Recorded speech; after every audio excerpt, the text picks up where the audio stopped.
How's everyone doing tonight? Uh, Happy Wednesday. Feels like it's been a lot longer than 2 weeks since my last one. I don't know why that is. Been pretty busy, I guess, but there's always big things going on in the market. I don't have like some massive rant prepped for the beginning. I've got my nice fancy title. Scalpers and investors are winning the battle. I have this beautiful, beautiful piece of art that adorns the front of the Mega Evolutions booster box. I do have these in hand. I do have the box topper variant.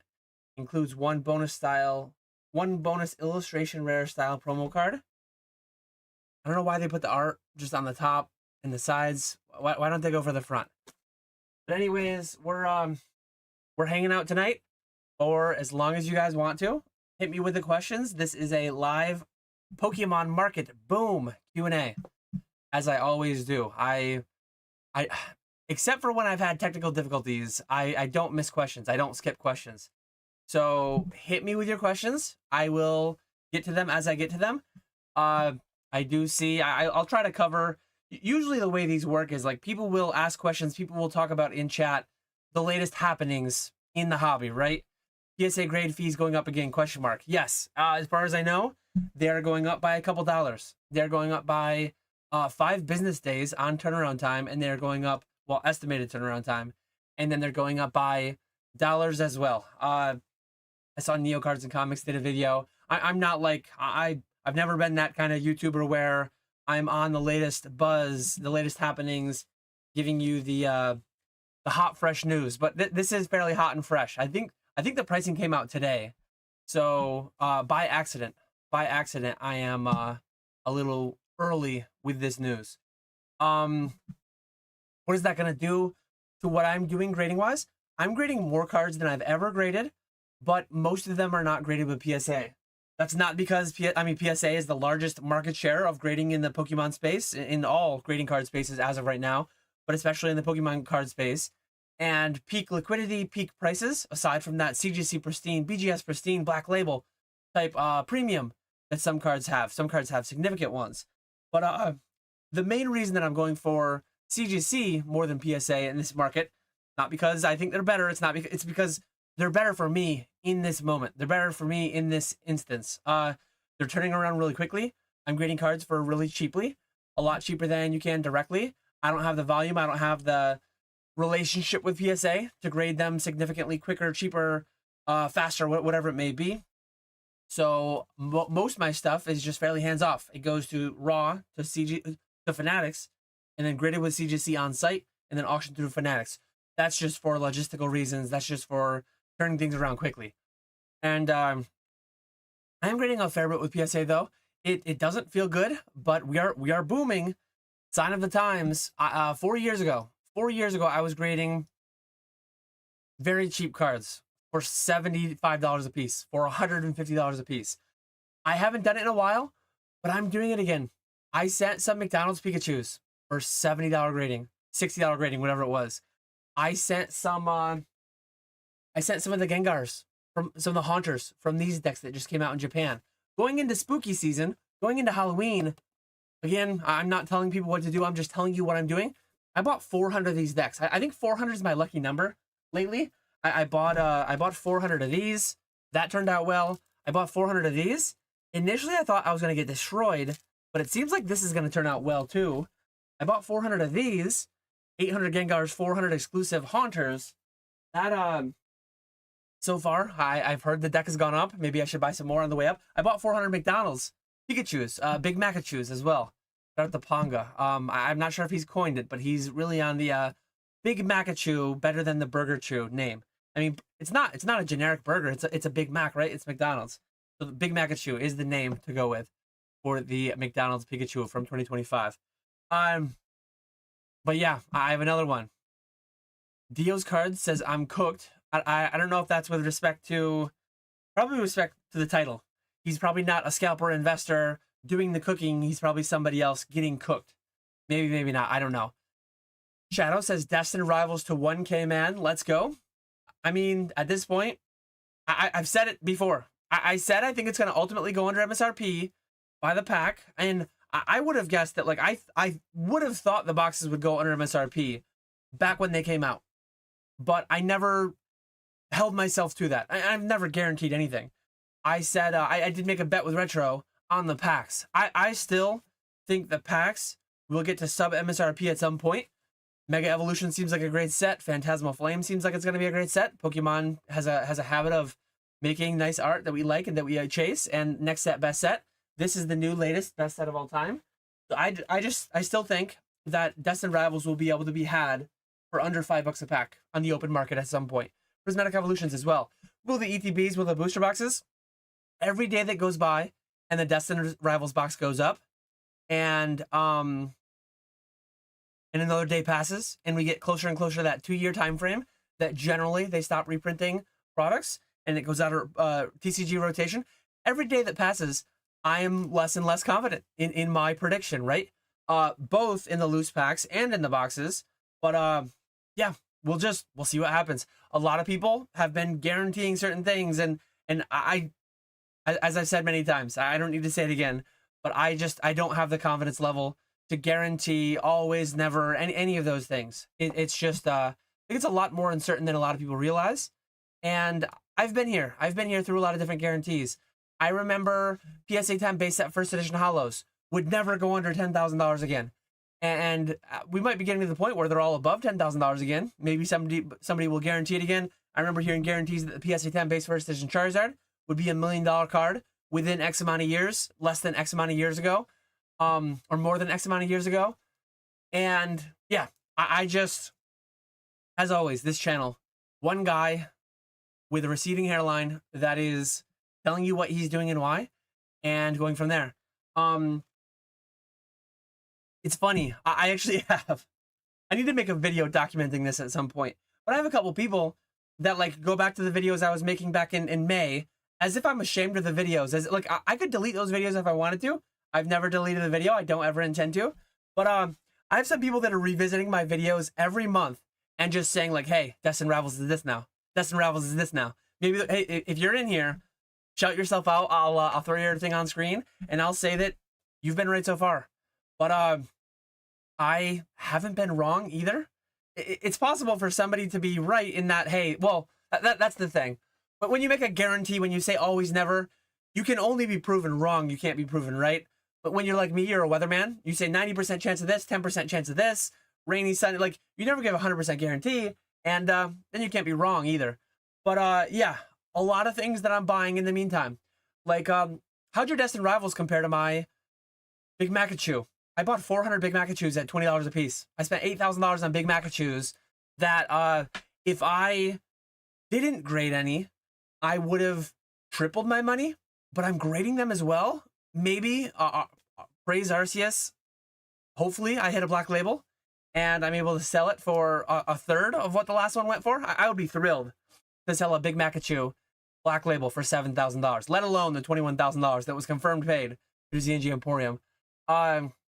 But yeah, I'm never gonna have a thousand batting average, but I'm also never going to never gonna go bankrupt on any of these plays, any of these guesses, and I'm just deploying money where it makes more sense for me. I have a couple other, obviously, Mega Evolutions. My Mega Evolutions allocation. Talk about good investments. There's no better investment than 11 years ago. Having just gotten Wholesale, having bought those boxes for $80 a piece when Football Pete was $80 a piece on eBay, when TCG Player was $80 a piece, $85 a piece, when there was no money to be made, getting a Wholesale distributor relationship. I might make this in an upcoming video, or maybe it'll be like too transparent. Maybe it'll be like, it'll get people too mad maybe. But the amount of value that my Wholesale distribution account has is just mind-numbing. I was actually going through a spreadsheet recently, and I was just calculating like how many packs of Mega Evolution am I getting. And let me open it up. It looks like it's around 5,000 to 6,000 packs between my two distributors. Unfortunately, I don't have the whole second. I don't have the whole wave 1, wave 2, wave 1A, 1B. I don't have all that fleshed out entirely, but it's something like, say it's 6,000 packs. 6,000 packs, I'm buying the packs Depending on the product, I'm looking here. Some are a little bit above 3. A lot of them are below $3 a pack. Some of them are $2.80 a pack. I'm getting them effectively. Paying $100 for a booster box, 100 divided by 36. That's under $2.80 a pack. It's just like, if I just sell everything immediately into the market, no investing, no speculating, no nothing. If I just move my allocation here, over here to Probstein, over here to private sale on Instagram, whatever. Sell for friends and family. Sell to other streamers. Obviously, I'm selling it through PK Ponga, selling it through Fanatics, selling it through Skya, eBay Live, and getting a slightly higher margin on it. But if I just like insta dumped everything, what was my relationship with my distro worth in 2025 so far? It's mind-numbing. It's actually insane. And shout out to not that a much larger channel needs a shout out, but shout out to my favorite content, my favorite channels are other people doing things at a high level. Your Rudy's, your Eli Pokemart, he had the podcast with Nostalgianomics. He has that program, kind of like the mini Rudy program, but it's not even that mini. It's pretty decent size by now. He mentioned that for Mega Evolution alone, if he didn't have his distributor program system thing that he does through Patreon or whatever he does it through his website, he would just make an extra like $600,000. That's for one set. That's not 1 year. His distributor allocations in his program that he sells for, I think sells for cost plus shipping, whatever it may be, however it works out exactly. I don't know exactly what he makes out of them. A few percentage points, whatever, plus the monthly fees and all that. If he just said like, screw you guys, I'm doing my own thing, and just dumped it on the market, it's like over $500,000 that he'd make in addition. Say I've got 6,000 packs. Say, what are boxes right now? 300? Boxes are 300. So that's $8.33 a pack. I'm paying a little under 3. They're going for a little over 8. That's $30,000, $30,000. That's just like instantly made. And you could go back to, and you could look at what Destined was day of release.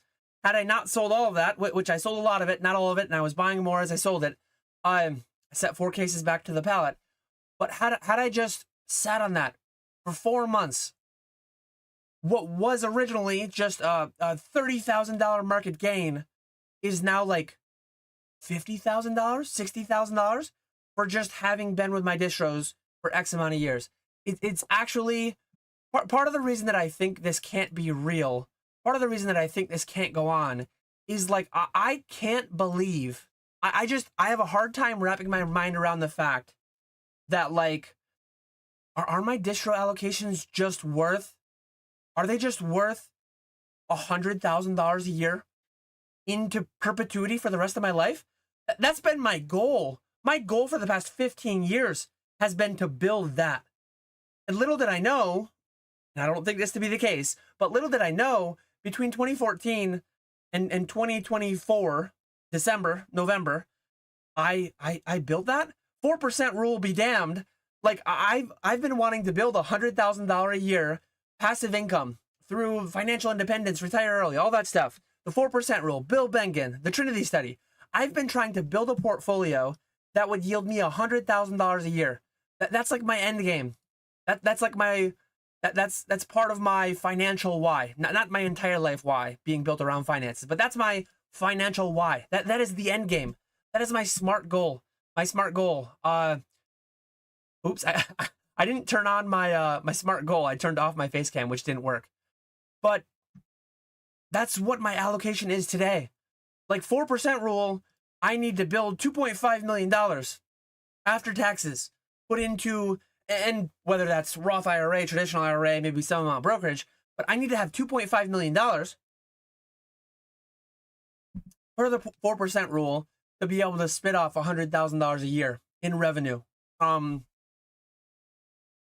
I have that. I literally have that with distro this year. This year, it is actually happening. People are telling me too, this is just what it's going to be. Dan, this is what it's going to be forever. Never MSRP. Bad sets will be $150, $160. Great sets will be $300, $400, $500 within 6 months. you can't wait 2 years to buy stuff. You have to buy it right when it comes out. It's only going to be up from there. Maybe they're right. Maybe I don't have to put $2.5 million into traditional assets. Maybe I just have to buy my allocations and then sell them. And then buy. I can't wrap my mind around that. It's crazy. But as of right now, as the title says, scalpers and investors are winning the battle. Some would call me a scalper for what I'm doing. I'm buying my allocation that I earned blood, sweat, and tears over the past 11 years. Buying stuff that wasn't profitable because I enjoyed it, because I enjoyed the ease, the access to the legitimate pipeline for that product. And now I'm reaping the benefits of, and I'm a tiny guy relative to like your Eli's, relative to your Rudy's, relative to a lot of businesses. Your Danny Phantoms, like, it's crazy. It's crazy what's going on right now. And if it doesn't change, if every set stays above MSRP forever, distro as we know it will change. They will not just give all that money away forever. Right now, what they're doing every set is they're kind of bumping up what they're charging because they're trying to get a piece of the action. And I've heard that maybe Pokemon is upping their numbers. I don't believe it. It was in a public video. Danny Phantom talked about that. No one made a big deal about it at the time. And that blew my mind because, like, if Pokemon were charging distros more, that would be a huge deal. That would be a huge deal. And I would be significantly less optimistic about the thought of these things going under MSRP again. And I would be significantly more concrete, decided in the fact that my allocation isn't worth $100,000 a year, every year, moving into the future.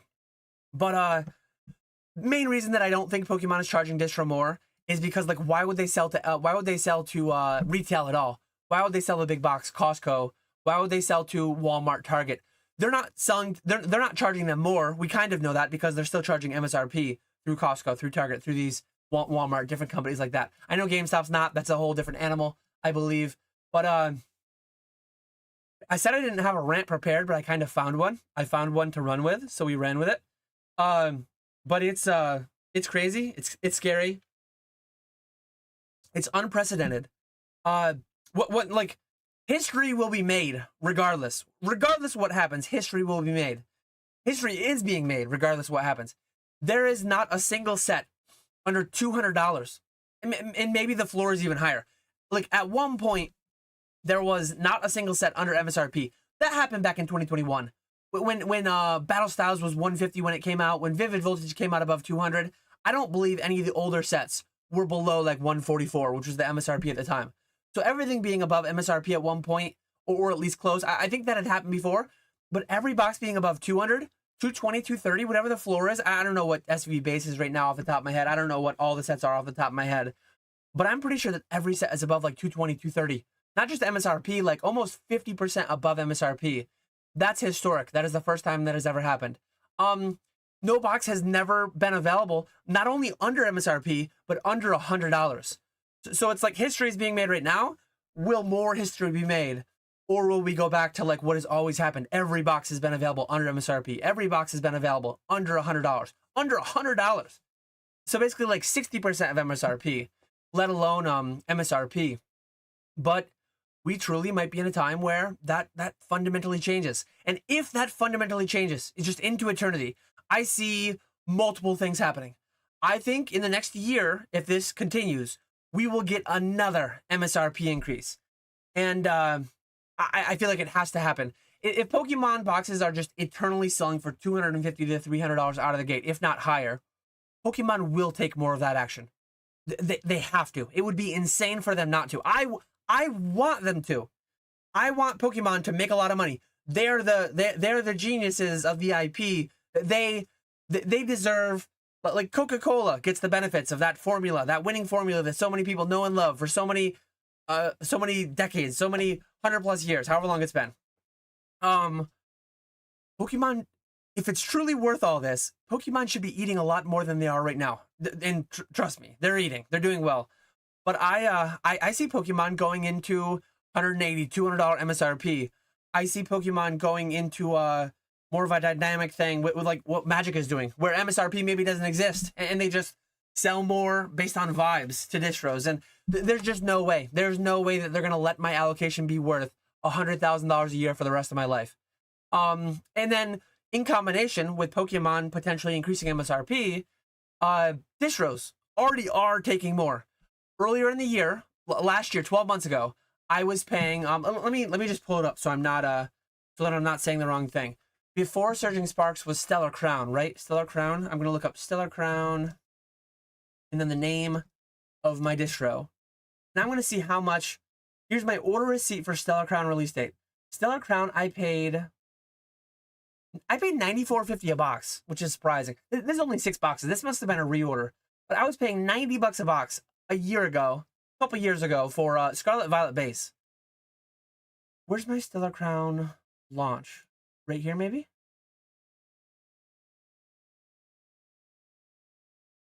Anyways, I was paying low 90s. Now I'm paying a little bit over 100 from the same distro. Let me look up my order receipt. Distro name, order, and I'm going to tell you what I paid for Mega. Mega, I am paying, where is it? $100.60. So slightly over $100, slightly over 10% of what I was paying for like SV1 through SV4. SV5, SV6, SV7, looks like I was paying a little bit over $100. But it's already being taxed over 10% additionally by the distro themselves.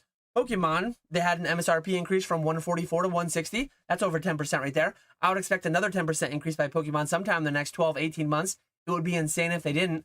And then, obviously, your scalpers, your botters, your LGS, your whoever is in between the distro and the end consumer, they're eating a lot more too. Like I just said, my allocation back in 2019, 2018, if I just bought it and insta-dumped it, if I just bought it and consigned it with Probstein, as I do today with certain things, I would just lose 10 to 20%. I would lose 10 to 20% after fees and everything. It was worth negative. My allocation was worth negative between 2014 and 2019. And then 2020, 2021, it was worth a little bit. And then 2022 to 2024, my allocation was worth negative again. I'm talking negative, liquidation, wholesale, blow it out. Blow it out on as quick as you can, fast as you can, through a consignment service, whatever it may be. My allocation today is worth well over $100,000. It historically has been worth negative. Do I think it will go back to negative every year, year in, year out? Six years span, like we had from 2014 to 2019. I don't think so. But do I think it will be what it is today into eternity? I don't think so. Yeah, I didn't think I had a rant prepared. I did not have that prepared, but it came and we went with it. So let's check out chat now, and then I will hang out until chat questions are over. Yeah, I have a couple notes of things that I wanted to hit. There's some big exciting things coming up, but let me know in the live chat. Let me know in the comments if you're watching this later. Scalpers and investors are winning the battle right now. Look at what the prismatic drops are doing. I guess I'm not done with my rant. I've got a little bit further to go. Look at what prismatic drops are doing. Prismatic drops, they were 130 in ETB, 120, 110, 100, 90 for a little while. The MSRP people were winning. It's coming down to us. We're waiting. You got to be quicker than that. It didn't get all the way down to you. It's back up to 120, 130 now. Apparently, sealed cases of ETBs are $2,000 now. I believe they're selling for that on eBay, on TCG Player. It's crazy. That's a 50% premium to the loose ETBs for cardboard and stop tape. What a wild world we live in. I still do have. So I got allocated X amount of prismatic, and at release, I always try to, like, for the live stream. Sorry, I got a tickle in my throat. For the live streams, I need packs. Like, we just need packs. We've opened 20,000 packs of prismatic this year. And I need to break down ETBs. I need to break down poster collections, pin collections, whatever the things are, I need to break them down, some amount. And then I buy loose packs from the general public that break things down. Speaking of that, let me get my new hot buy list up in here so that I can show that. Always makes sense to talk about that. If you want to sell packs to me, that's what I'm paying. Lost Origin, $10 a pack. Destined Rivals, please talking about Destined Rivals. It's a $400 box, $500, $700 box, whatever it is. I'm buying up to 1,000 packs at $7.50 a pack. If you don't want to sell for $7.50 a pack, if you need let me know what you need. At some point, I'm not going to go above market because I'll just go to the market and buy them, right? But I have cases. So what I was starting to say there is I open things at the last second possible. So when I send tomorrow actually, I'm going to be sending out cases to PK and Ponga. And I say I open them at the last second possible, but I already opened this one. I'm going to send them cases because like I don't have packs otherwise. If I had loose packs, we would rip the loose packs first. If I have loose packs, ETBs, and sealed booster cases and loose booster boxes, I rip them in this order. But like when this stop tape is sealed, this is the highest, this is the peak of the hierarchy. I will break booster cases last. The things that I will break first are loose packs. The thing that I will break second is the more error that it has, the sooner I will break it. Poster collections, pin collections, all that crap that takes up way too much space. Then ETBs, then booster bundles. And then finally, I will go to loose booster boxes. Then finally, I will go to sealed booster cases. I'm going to tell PK and Ponga that they already know this. I don't need to tell them it again. But like, open these when you need them, but keep them sealed as long as possible. I will try to get you loose packs coming of all the sets all the time. But yeah, I recently was looking at my inventory, and I knew some amount of them were sealed cases still. I have PK and Ponga sending sealed cases to Probstein of my inventory, and then I'm just replacing it with loose packs. Because the premium that these yield, and it makes sense to me. It makes sense to me to have some amount of a sealed case premium. I prefer a sealed case. But I don't think the current sealed case premium makes any sense to me. So I'm generally selling them. I'm keeping the 4 for the pallet. I'm keeping all the other pallet ones. Once they're on the pallet, they're locked till 2030. I can't make any paper hands decisions once they're locked on the pallet. But other than that, the ones that I have in hand, I'm taking those chips off the table. I'm turning them into loose packs, and then we're going from there. But yeah, Destined Rivals. I offered on Monday $7.50 a pack in my Discord, on my Instagram. You know how many packs of Destined Rivals I've had sold to me so far?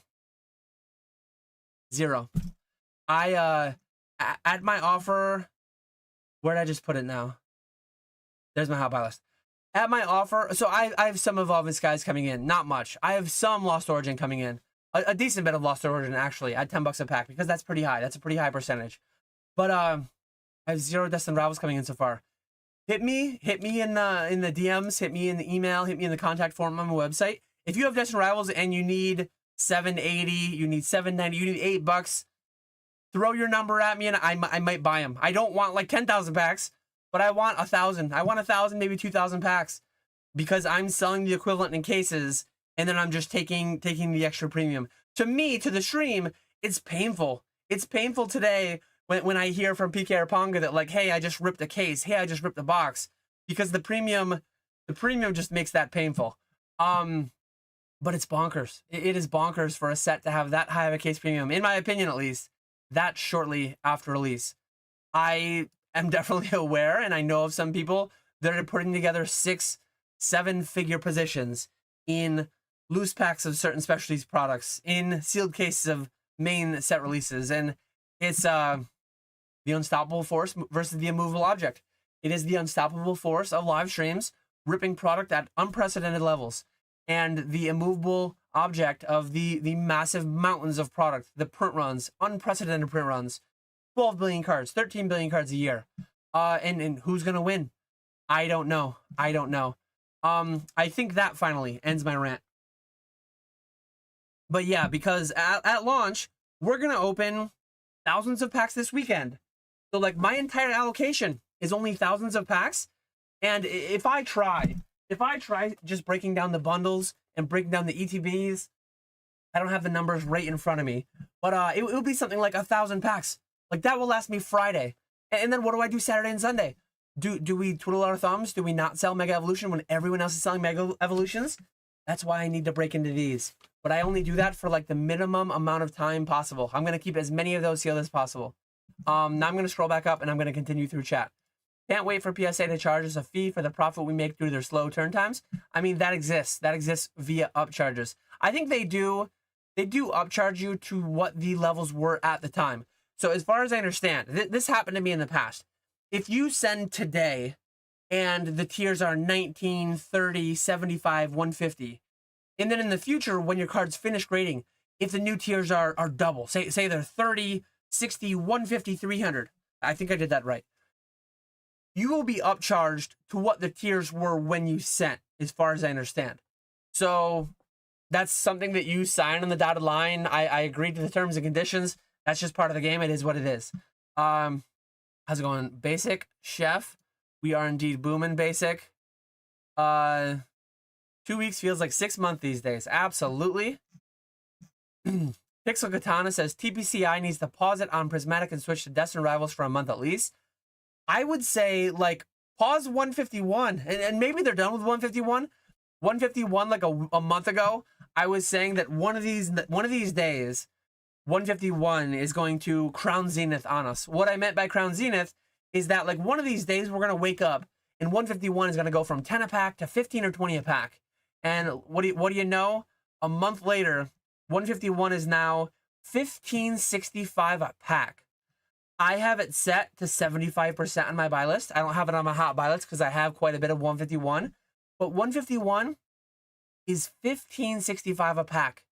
And I feel like a month ago when I was saying that, it was 10, 10, 50, 11, somewhere in there. I was paying 9, 950 to 10, somewhere per pack. It's doing what we all knew it was gonna do, right? Like a lot of people will say they knew that was gonna happen. I strongly expected it to happen at some point, and I wouldn't have been overly surprised if it was really soon.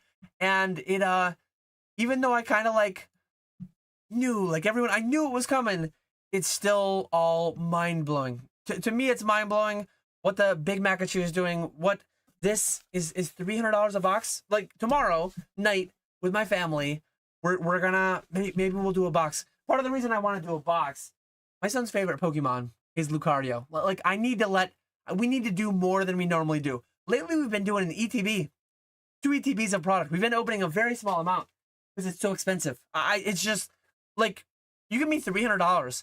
I want to go. That's like a day long. That's like go to the zoo. We have season passes for the zoo, so that's $300 is literally 4 season passes for the zoo for our family. And ripping a booster box versus going to the zoo all year long, like to me, one is a clear winner there. And I know going to the zoo, the money's just evaporated and you spend more money when you're there and blah, blah, blah. But like the zoo is an easy winner there as far as the experience, as far as like what I'd rather do. But literally, the market does not agree with me broadly. The market price is the sum of all of our individual opinions on what we value things at. And yeah, I've said it for a long time that like Pokemon has just outpaced my spending ability. My net worth has run in stride with Pokemon because so much of my net worth is Pokemon. But my price anchoring, my price memory, my whatever, my value has not gone up with the way like the market does too. It's crazy. I'm gonna continue going through the chat. I will try to take the current chat when it makes sense, and I will try to get through the old chat as it makes sense as well. Joey Luckow says, no one is opening Destined Rivals booster boxes, just sticking them in the closet. We know this because it's far cheaper to open bundles. Why would you open a booster? I promise you, it's painful to think. It's painful to say. I'm going to look at the number right now because I think I just updated it earlier today. Where is it? Inventory. So in the last week, we opened 300 packs of Destined Rivals. I am sad to say that most of those were broken down booster boxes because it's all we had. It's like relative to what I paid for them, I'm still making a bunch of money. But yeah, that is something that was having to happen because I didn't have the guys having enough packs. And I'm working on fixing that, but it's not going easy. I'm offering $7.50 to $8 a pack on a 3-month-old set that has a market value of $8.44. Like $7.50 on $8.44 is $7.50 on $8.44 is 88% of market. $8 on $8.44 is 95% of market. I'm offering high 80s to low 90s% on loose packs of Destined Rivals, and I'm not getting anyone to sell to me. It's crazy. I've talked with some other streamers who are in a similar spot. It's crazy. But some amount of people are opening Destined Rivals booster boxes. As crazy as it sounds, some amount of people are. Let me scroll back. They don't do the front because they want us to open it, and in the displayed state at the front, that front face is covered by the packs. I guess, but like, I understand what you're saying. When you open this and you fold it down, this is where the packs go. But like, you could make that pretty too. In the past, they've made that pretty. Destined Rivals, it wasn't crazy, but like you had, which I guess that's blank too. But you could easily also put good art there and then just cover up the good art when it's folded for display, and then when it's sealed, it's better art. I don't know. I don't know why they don't do that. I guess they save the what's it cost to commission an artwork for a booster box cover. I don't know if there's anyone in here in chat that could know that answer. Say it's a few $1,000s. Feels worthwhile. Feels worthwhile on the crazy amount of money they're making right now. But what would I know? 1 like equals 1 pallet. 1 like equals 400 Pikachus. Mick Double Chew. We are booming. Red light bucket talk, please. We'll see what happens. If the red lights happen naturally, I will try to remember to turn the red lights on. But we'll see. I'm already like sweating. This market's got me sweating. Warm in here. Time to sell for the 30th anniversary or nah? Asking for a friend. It always depends. The answer always depends. I'm selling more than I've ever sold right now, but I'm also buying more than I've ever bought. I'm trying to be a net seller. Actually, I am a net seller. Every year, I max out the buckets, as I've said. I am definitely a net seller to the tune of like low 6 figures. But after that, I'm pretty much keeping all the cardboard profits there. At some point, I might open up a brokerage account. At some point, I might take the tax hit. 2020, I took the tax hit. I took a lot of money off the table. 401ks, IRAs, that stuff, and I paid off the house. I took a big chunk out, and I've taken chunks out to buy a new company vehicle a couple times in the past 5 years as well. But I might take a chunk out for the first time ever for just putting into a brokerage account. I haven't done it yet, but it might happen.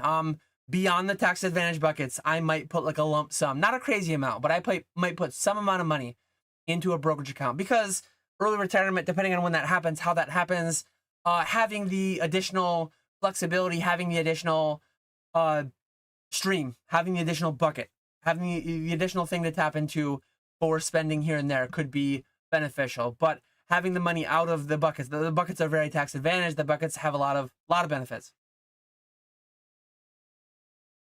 I think I submitted so far. I think I've submitted 100 Big Macachus to CGC, and then maybe like 50 to PSA, and maybe like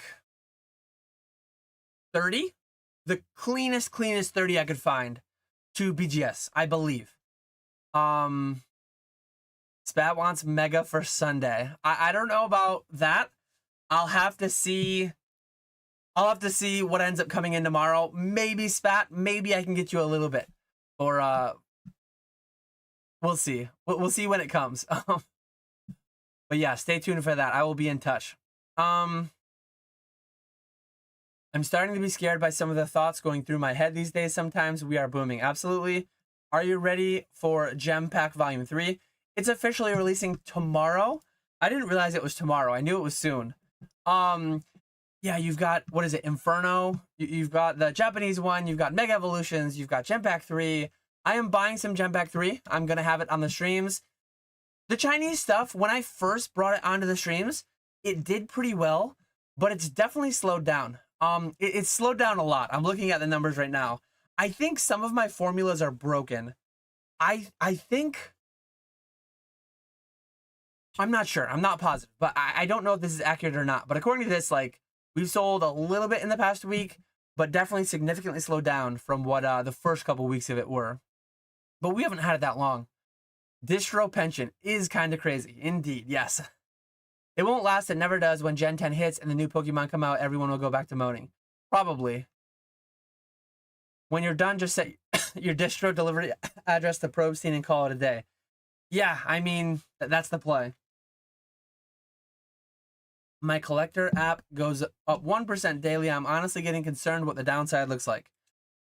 I mean, if it goes down 90% after it triples, that's a dark scenario, right? If it triples to 300% and then goes down 90%, well, you're at 30% of what you were originally. But if it triples and only goes down 25%, you go up from 1 to 3, down 25% to 2.25. So how many more doubles? How many more X's do we have in it before? And then what is that minus percentage? It's already happened to some extent with certain things, right? It's already happened to ponchos a little bit. I think it's happening to gold stars a little bit. Base first seems like it was later to boom. Base first seems like it's still ticking up a little bit. But nobody knows. All the confidence comes out by people on Monday morning. They're saying should have done this, should have done that. It was obvious. Everyone knew. I knew. Well, congrats on your billions. Congrats on your billions. It's always said by people who they knew something was going to happen. They knew. I knew Destined Rivals was going to be a $500 box 3 months later. That's why I have one box and then a half a box because I ripped into the packs one night after a few IPAs. That's why I have 1.5 boxes under my bed, because I knew it was going to go to $500. That's the typical, like, I knew that was going to happen Monday morning quarterbacker. They have no skin in the game. Cosplay investing. If this boom continues, Pokemon will scale up into this. Absolutely. If the demand, like, that's one thing that blows my mind, is like, Pokemon will take the money if it's there. Pokemon is being cautious because they're intelligent. If today's demand, some people say that you could print any amount. You could print 50 billion, 100 billion cards. 13 billion isn't enough. Some people are insane enough to say that like 100 billion, a trillion cards isn't enough. Any amount they print of prismatic, it will never go under MSRP. That's wrong. That makes no sense. That's just stupid to say. If and when Pokemon, the last thing they want to do, I've said this before, say, and these are made up numbers because like I don't know, say of the billion cards a month they're printing, half of them are being tied up by investors artificially. Scalpers, investors, people that are putting themselves into the chain, just keeping the product until it goes up and then selling, scalping, whatever you want to call it. If half of the demand is that, and they go from 1 billion cards a month to 2 billion cards a month, and say that 2 billion cards a month actually gets it down to where like it's under MSRP. If you double the print run to a number that ends up washing out all the diamond hands investors because the gains go away, well now only half of one was hitting the market originally. The numbers are hard to follow here. So you were printing 1 and only 0.5 was hitting the market. Now you print 2, 1.5 are hitting the market. The investors that were holding up half of the original print run, half of them panic, and 2/3 of them panic because the price goes down under MSRP, under $100. And now you have double, triple the product you intended hitting the market all at once because of that issue. And Pokemon saw that. Pokemon saw that back in 99 to 2003. Pokemon is wise to that. I'm sure they have economists, macro, micro, all different kinds of things, analyzing every angle. The same TCG player charts we look at, the same eBay, whatever sales history that we look at, I promise you, Pokemon has people on payroll that are paying attention to all that. And they're walking a finer line than people give them credit for. All the what do they call them? The MSRP crying Timmies, the Timmy crybabies, not my words, other people's words. All those people, they think that like, oh, print it into oblivion, make it cheap again. They won't want it as bad as they do now. Demand goes down. So the issue with increasing supply too much is that if you increase supply enough above demand, that demand isn't static. Demand actually goes down if you overproduce supply.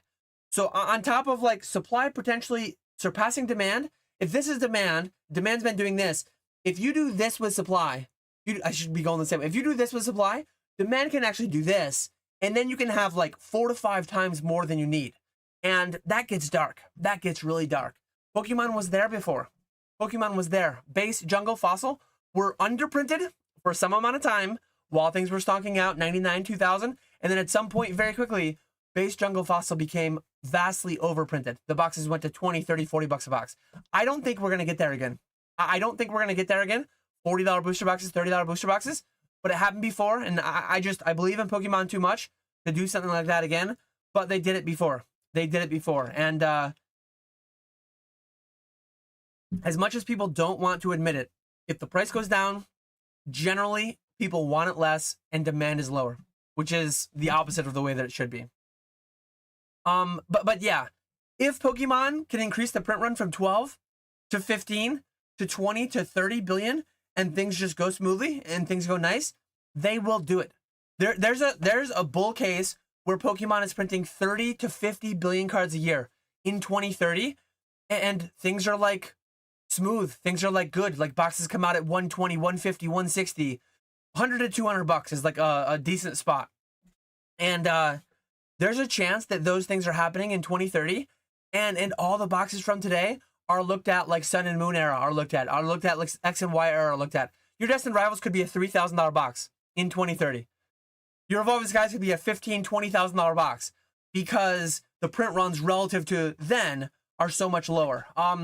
Who knows though? Who knows? A lot of people say they know. A lot of people say they're in it for the long game, and they have no idea what they're talking about though.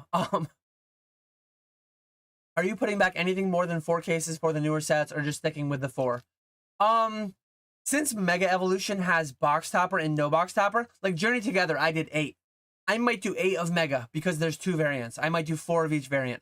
So I did do that with Journey. I'll probably do it with Mega just so that I'm kind of in both aspects. But Destined, it was only 4, and I might regret it someday.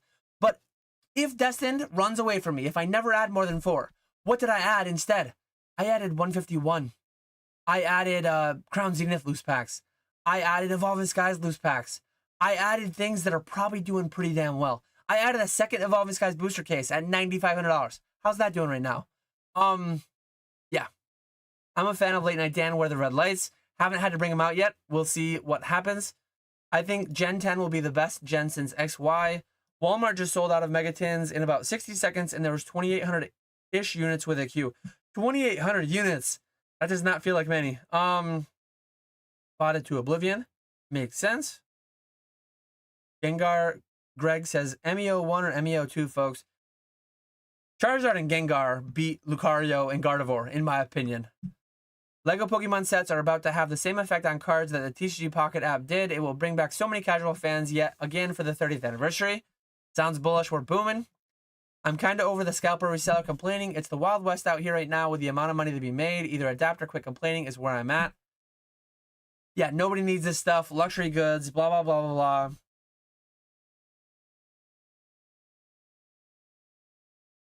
Let's see. Where are we at? The bots and Poke vending machine hacks are the most frustrating part for me. How Pokemon... It feels like they just don't care. If they cared enough, they could figure out a way to stop the bots. That just feels like it's 2025. There's got to be a way. It's kind of like whack-a-mole. It's kind of like an arms race. Kind of like the arms race between Jagex and the old school RuneScape botters, right? The botters use the technology to make better bots. Jagex ups their anti-cheat. Same as Pokemon.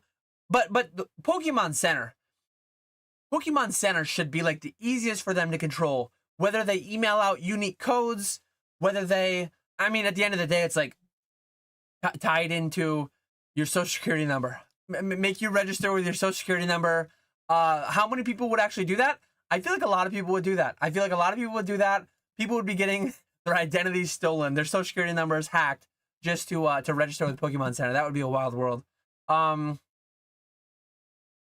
you hold the case over your head again and shake it? Need to screenshot that. This was asked a long time ago. There we go. Walmart Plus dropped tonight, only had a stock of 1K tins for ME1. That's all. Yes, that does not seem like much. That would only be a couple. That would be a week of streaming for me, for my operation. That's crazy. With the Hoopa boxes being delivered, maybe more people will sell your Evolving Skies. Are there things coming out today with Evolving Skies in them? If so, that's crazy. Jacob DeLambo opened all their Destined Rivals, couldn't resist. Are you still holding the 4 cases of Destined Rivals on pallet? Is there a world where you're selling them if they hit something ridiculous like $800 by the end of the year? I will not allow myself to. I really don't want to go against my word. I mean, if something, the thing that like makes me feel confident that I won't ever have to break my word, like if Evolvus guys goes to $100,000 a box, am I really gonna keep my promise to like internet people when I could just sell my pallets for $50 million? Like, but the thing is, say that crazy impossible reality comes true. I would have $50 million on the pallets in this example, and I would have $100 million off the pallets. So it's like I would be able to keep my word because the pallets are not, have never, and will never be all I have. Like if and when I had that much desire to sell my pallets, if I felt like this is all so crazy, I have to sell everything on my pallets, I would just sell every other thing I have. I would sell everything before I sold my pallets. Pallets are just the deepest, last thing I can touch. I will sell, like I have in front of me still, I have like the gifts that I said I'd never sell. And I know slabs can separate from singles and blah, blah, blah. But like I would start selling, presumably if Destined goes to $800, $1,000 a box, I feel like these are doing well too. I feel like, yeah, I'll just sell other things before I sell those. I will do everything in my power to not raid the pallets sooner. But and one thing that could happen too is like only half the pallets are mine. Maybe my dad sells part of his half. Maybe, I don't know. He said that he doesn't intend to either until I do. But because beyond the pallets, it's like, what is crypto doing? I have some amount of Bitcoin. What is everything else doing? What is my S&P 500 doing? I feel like in that bullish environment where Destined Rivals is $800 a box, like it almost was a couple days ago, right? That buyout. I feel like I'm just doing well enough that I don't have to sell anyways. The mower goes before the pallets. Hey Dan, do you have any collection boxes as part of your pallets, or are they too bulky? Also, with everything continuing to go up, what are you focusing on for investing? I don't think I have any collection boxes of any kind. I might have threw some EV on the first pallet or two. The videos are out there. Everything is spreadsheeted, what I have out there. I don't remember everything. But I'm not really adding more. I just want pack density. I want a lot of packs for in 2030. I want to just have Sword Shield, Scarlet Violet loose packs to pump into the streams. Like as of today, I have a hard time finding XY Sun and Moon era booster packs. 5 years from now, I won't have a hard time finding Scarlet and Violet Sword Shield packs to a certain extent because they're just on my palette. They're ready to go.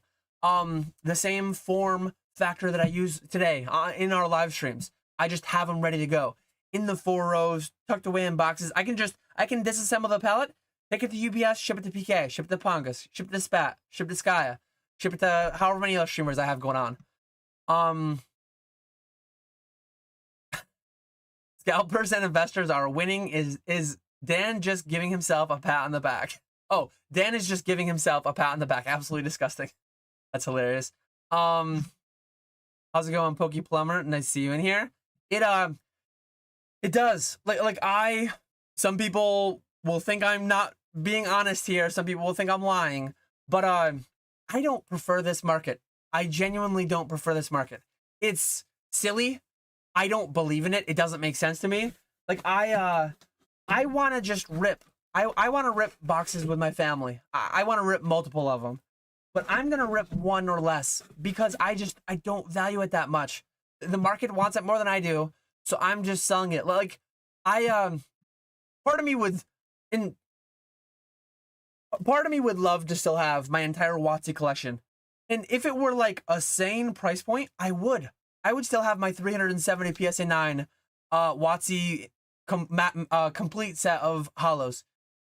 I would still have my old school EX PSA 9s. I would still have my Heart Gold Soul Silver PSA 9s. If they had sane pricing. Their pricing got insane in 2020, 2021. I sold them all, and the price never came back around. Some of them got close. Some of them got really close. I actually own, well, this is one that I'd never sold. I didn't sell all of them. I hung on to a couple. But if the prices got low enough, I'd buy all those back. If the prices got low enough, I'd go back into buying slabs, but they just never did. The market values them more than I do. So I just, I sell what the market values more than I do. I buy what I value more than the market. Or there's things that I buy that I don't value more than the market. I just think it's gonna go up. I buy them because I think they're gonna go up. That's most of what I buy today.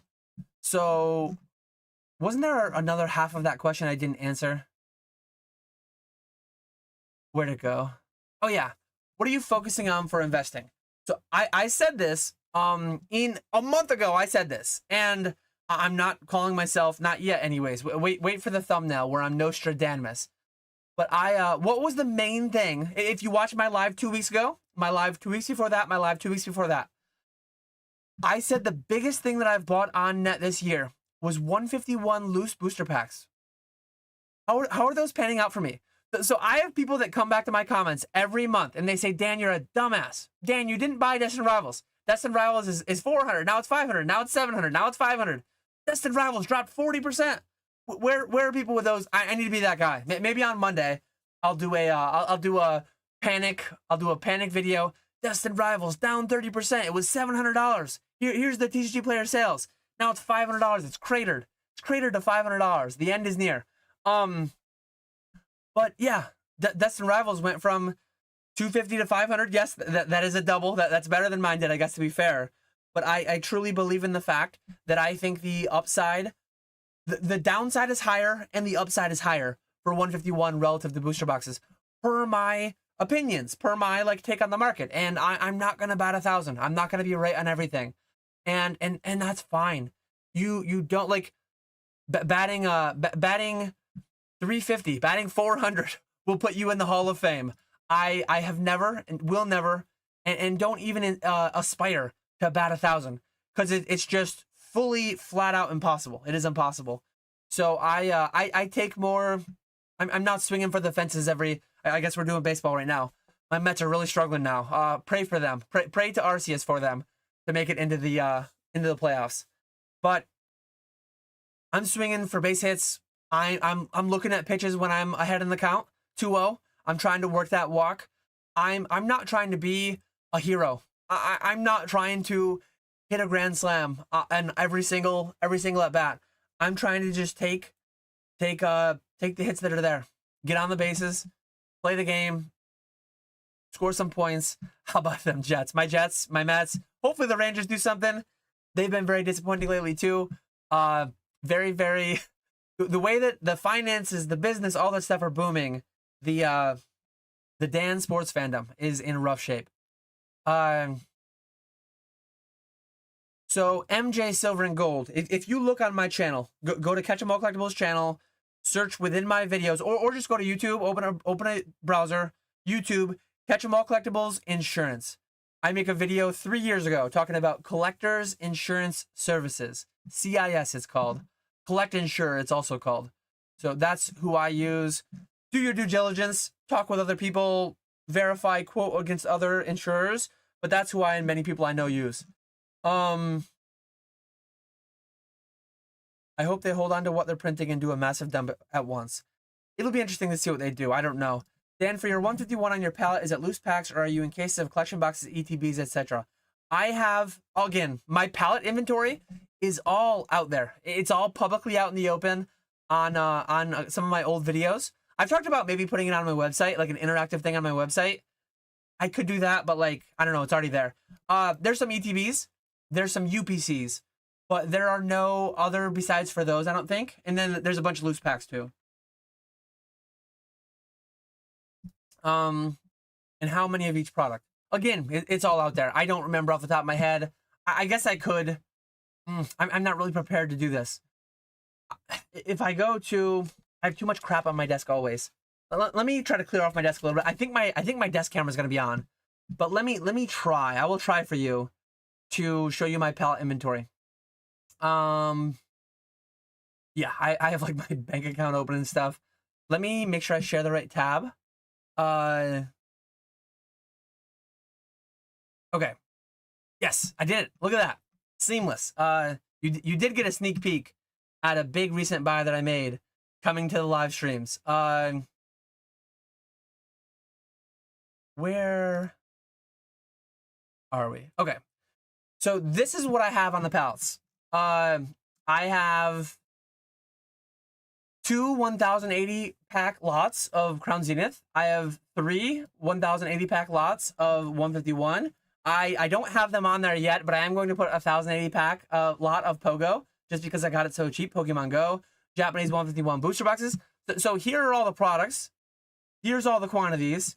And then here's all the booster cases, Sword, Shield, Scarlet, Violet. So if you care to pause it, whatever, go check my videos from before. That is all the palette inventory in their entirety. Before I get to more questions, I'm not going to spoil exactly what this is, what this was. It is a very, very interesting box. You can see interesting things were done with this interesting box. I will talk about this in a future upcoming video or live stream after Cam. I bought this from Cam. Cam of Z&G fame. He used to work with Z&G Emporium. He now works for PSA. All public things. I bought this from him. Really cool story. He bought it from the original owner, and the chain of ownership between that. I'll let him talk about it. But what's coming on the live streams? So let me talk about this too. This was on my notes. One of the few things on my notes. Upcoming to the live streams, we now have 30 heavy packs, or 29 heavy packs of Japanese base coming to Fanatics. So if you want to rip some of that, go find it there. And when I'm gone next weekend, I wanted to talk about this tonight too. Next weekend, I'm gone at Card Party, which is going to be a blast. Card Party Washington. I'm very excited.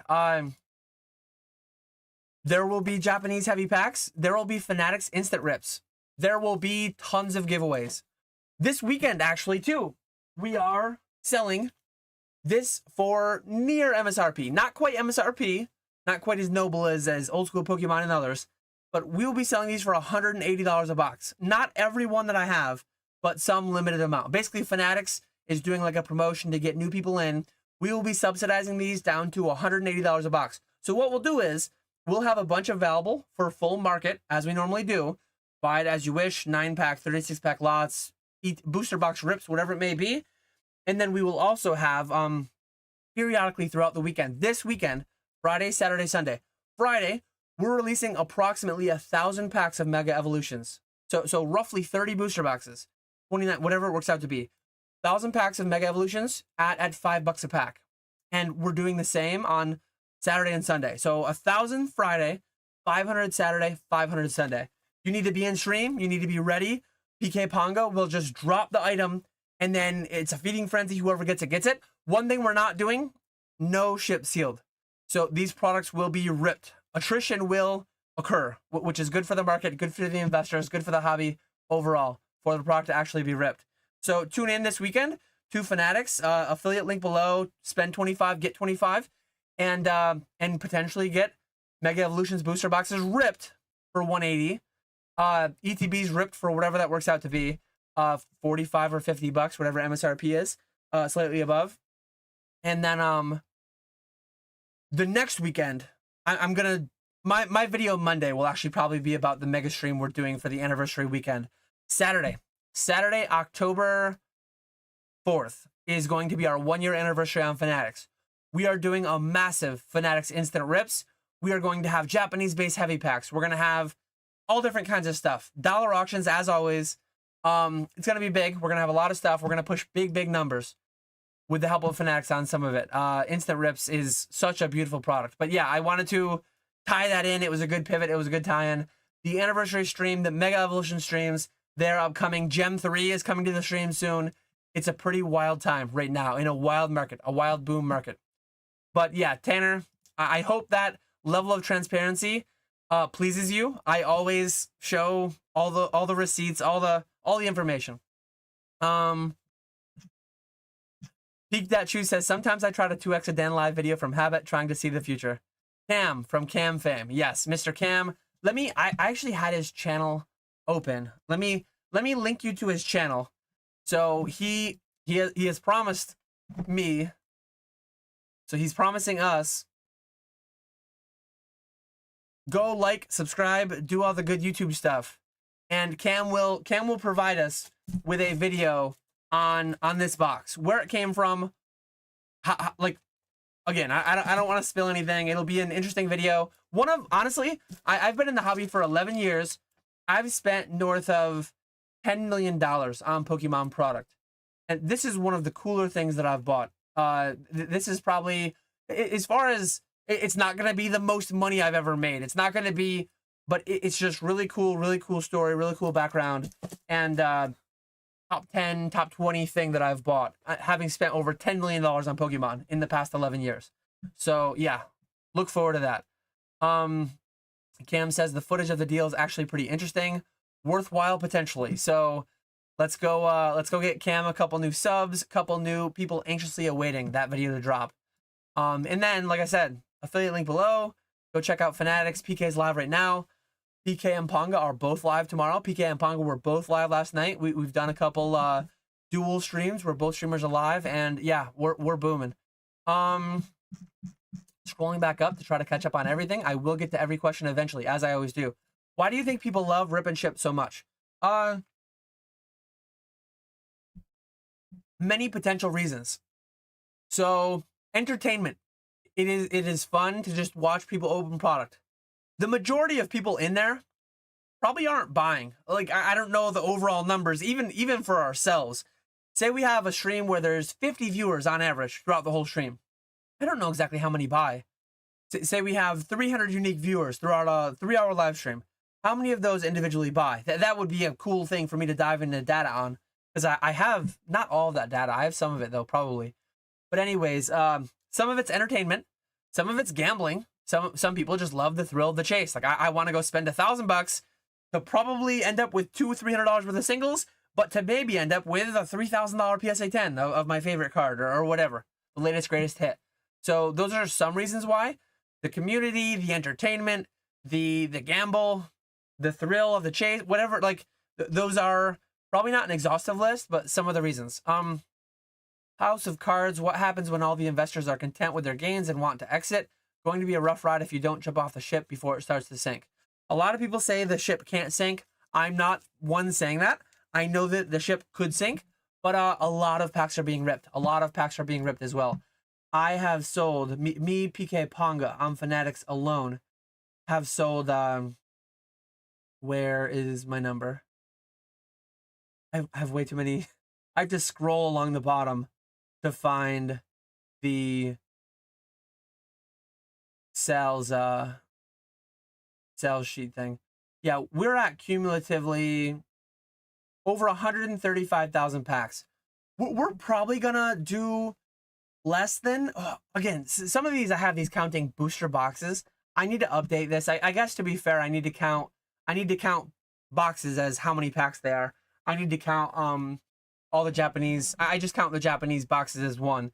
But this is 135,000 English packs, and then 1,000 of them maybe are Japanese and Chinese boxes, which need to be extrapolated out into, like, we might be at 160,000, 170,000 packs open so far this year. We're going to be between 200 and 250,000 packs. So there is attrition going on. Things are being opened. Look at the pops. I made a video a few weeks ago doing the math on Moonbryon. Doing the math of, like, it's 1 in 1,000 to 1 in 2,000 pull rate, and this many were in the pop report, and so on. So this stuff is being ripped, but it's also being invested in at unprecedented rates for both. Which will win? I don't know, but I'm on both sides. I'm ripping more than I've ever ripped through PK and Ponga, and then I'm also investing more than I've ever invested. So what's gonna win? I don't know. Do you think Pokemon will print a crap ton of Paldean Fates now that they turned on those printers? I just got Paldean Fates, so I just got some amount, not a whole lot, but yeah. I'm gonna search just Paldean Fates from my email and see if they come up. It might not come up cleanly. But anyways, I just got, my memory's so bad. I just got multiple different Paldean Fates SKUs restocked through my distro. Again, I'm not that channel. There's probably other better channels out there that told you exactly what the reprint was, and but relative to, like, how many packs we sold in the past month, I didn't get a month's worth of packs. It was not a whole lot. They could print more. It's less than 2 years old, but they could also be done relatively soon too. I have no idea. I think Paldean Fates SV 4.5 and 151 is 3.5, right? Let me see if I'm right on that. Paldean Fates is indeed 4.5. So Paladin Fates was January of 2024. So January of 2026 is when it's 2 years old. That doesn't mean they have to be done forever. But I'm more like, I think more of their focus is going to be on, I've been saying this forever, well, for the past 10 months, which to a lot of people is forever, their time in the Pokemon hobby. But I think they're going to be focusing their printing on Prismatic, Destined, Journey, Black and White, Mega Evolution. It's a growing list. It's a growing list of things that have never been available under MSRP, and I think they'll all be available under MSRP at some point. But like as the list grows, as time passes, as the price to Destined goes up, I get less and less confident in that every day. Bots will continue to eat, sadly. Yeah, Pokemon doesn't care enough about it to fix it. Otherwise, I truly think they could.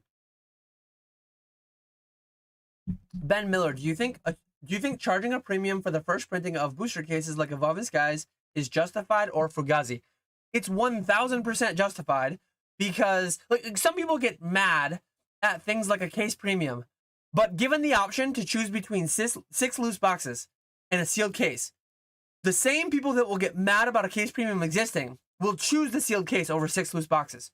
You are part of the problem. And the same people that will get mad over there being a first print premium, given the choice to buy an Evolving Skies first print box, do not release before X, or a second wave box that doesn't say that, case, sorry. If they were the same price, what would you pay? Which one would you buy? Which one would you pick? You'd pick the first wave. So knowing that, it's like, say the first wave is $50 more. Well, would you pay that? And some people would. Is it $100 more? Is it $1,000 more? Like, the market is just the summation of every individual participant's thoughts, feelings, opinions on market value. So you like, it's fun. And I'm not saying this is you, Ben Miller. It might be, it might not be. I don't know. But it's just funny to me when you see people that are mad about like, and I know PK had an epic rant recently, and he's not mad about the existence of it. Like, to me, it's silly. To me, it's dumb. Do I care whether, do I personally, void of everyone else participating in the world, do I care if mine is first release? Do I say if it says not for retail sale? I don't care whatsoever. I'm not a variant guy. I don't care whatsoever. Me only, in a vacuum. But I don't exist in a vacuum. So you're sure as hell, like, I care. I know the market cares, so I care. I don't care personally. I don't care personally. Like take this box, crush the corner. I don't care. Rip, like, I don't care. It is what it is. But like, I truly care. I have to care because everyone else does. And I'm an intelligent person who's going to buy the thing that's more liquid, that's potentially more valuable. I always try to keep things at the highest level. When I sell my cases, if I have a shelf with 20 cases, which ones do you think I'm pulling first? When I send cases, and sometimes I don't have the time to, a lot of the cases I send to PK tomorrow and Ponga tomorrow, a lot of those I'll just be blindly sending because I don't have the time to go through.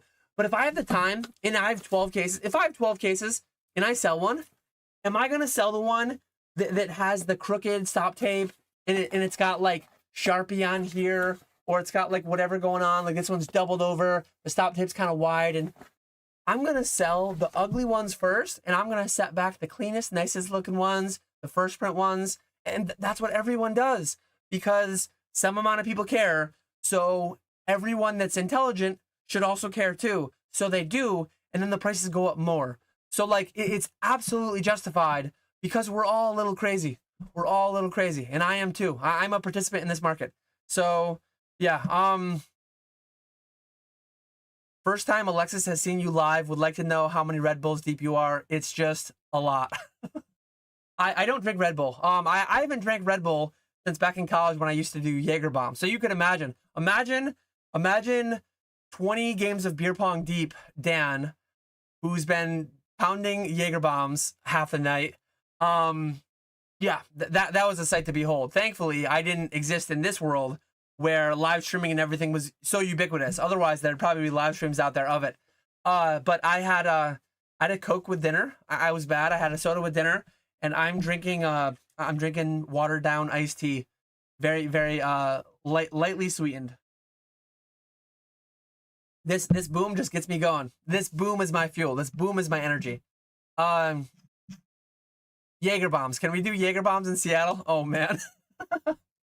I really should not, but if they were there, I do try to turn down the hard stuff. But if Jaeger bombs were there, I will just tell you that I would have a hard time turning those down. But it's been a long time. I am very far behind. For whatever reason, my chat does not have timestamps, which is annoying. I don't even know how far back I am right now. I'm going to do my best, though, at catching up. I will catch up before I end this live, as I always do. Hopefully people went. I'm going to close out the cam tab so that I can see how many people are here again. I got one subscriber for you, Cam. I saw that you were 177. I refreshed. You're at 178. So you're welcome. We got you one subscriber, one new viewer for your thing.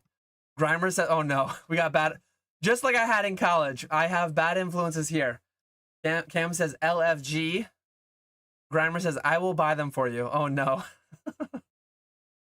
Oh man, just like in college, I have bad influences. So we will see how that goes. Interested if you've done any forecasting and how much sealed is being ripped on live streams on a weekly, monthly basis. I don't know if there's an easy way to do this, but I want to see numbies. So shout out to Anon TCG, he goes by. Anon TCG has a pretty cool website that he calls like the pack destruction tracker. Look up on YouTube, Anon pack destruction. My voice just went there. Search on YouTube, Anon pack destruction tracker. And he looks at the gem rate data that comes through gem rate, the how many new Moonbreons are being graded, how many new Sunbreons, how many new Charizards from 150, how many new cards by set. Kind of like what I did in that video. I did it in a different fashion than he did, kind of, but yeah, two independent workings done slightly different ways. So that one video, I did it a little bit. He's done it too. Just going off the pop reports, live streams alone, it's hard. It's hard, but yeah, it's all out there. People are working on that for sure. The data that is out there is awesome compared to what it was 11 years ago. This was not out there. Gem rate and collector and used to be Pokemon price back in my day. Now it's all these different apps, all these different data scrapers, compilers. Love it. Love all the data. How's it going? Go Orange 315, Goo Range 315, Mr. Cowboy James in chat. What if Pokemon removed online orders from big box stores? Would that help? It would generally, like, if Walmart, if Target, if Pokemon Center could solve the botting issue, it would please more end consumers. Like, there are people, I promise you, because they message me when they do this. When somebody cooks on a release, I've had people hit me up in Instagram DMs with, hey, that release of 151 booster bundles, I just got 16,000 packs. How many do you want? I see you're offering 9 a pack. How many do you want? And I bought my 3,000-4,000. I know some people that bought 5, 6, 8, 10,000. That person is just making $50,000 in an instant. 50, 80, 100, 20, whatever the number is. They're just making that in an instant, and that money's coming from the end consumer and going into their pockets. Like that's just, that could have been, instead of one guy getting 3,000 poster collections or whatever it may be, that could have been 3,000 end consumers getting that. And I can't fix that. I don't know how to do that. Seems like Walmart, Target, Pokemon Center, it seems like they could if they cared enough, but they just don't care enough. They're getting their money. And to be fair to them, it's like, why would they want to limit, and they do it to an extent, but not to a high enough extent, clearly. Why would they go out of their way to, hey, instead of shipping like a pallet to one guy, let's ship 600 individual packages where we're offering free shipping. So it's like they're spending more time and money to make less money. And clearly they're not going as far as they could, which I think is at some point reasonable for those reasons. Here in Brazil, you can still find Destined Rivals booster boxes for $200. Geographical arbitrage, it's always been a thing. Buy some, sell to me for, where are we at? Sell to me for $7.50 to $8 a pack and make some money. How does this boom feel to you compared to the COVID one? COVID was logistical, like supply chains were fundamentally broken. They were halted. PSA was shut down. Some amount of the printers were shut down for some amount of time. The raw materials coming in and out to the printers were shut down. Like, fundamentally different because everything is open. People are spending money everywhere they see fit. And this is more real for that reason because the world is open. Dan, thanks for the insight. Why open a booster box worth $4.50, $12.50 a pack versus just ordering bundles on TCG Player for $60 each? If sourcing is that bad. Sourcing on TCG Player is miserable. Like at some point, I might just have to do this. Like I'm sales tax exempt. I buy without paying sales tax. TCG Player is such an abysmal website that I'm not sales tax exempt. They took it away from me a while back. So if I buy from TCG Player, I have to pay, I have to do what I tell people not to do. I have to pay 110% of market. I don't want to do that. The last time that I bought in bulk on eBay or TCG Player, I bought like 30 Hidden Fates tins and collection boxes, and like 6 of them were canceled. And like that's 20% of my order. I had to follow up on and deal with negative feedback and refunding and returning and whatever. Like, I can't do that.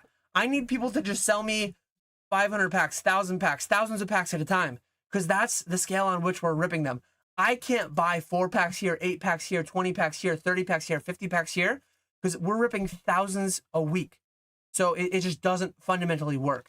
The Burger Chew feels dumb and rational at the same time. This market is cooking my brain. The thing is, like, the market is so broad and wide and diverse that you can look at any one segment and think like, hey, this like $300 a box almost makes sense. Because like if I had to compare, do I want a I should have some right over here somewhere. It's all relative, right? Like, do I want what would I rather have?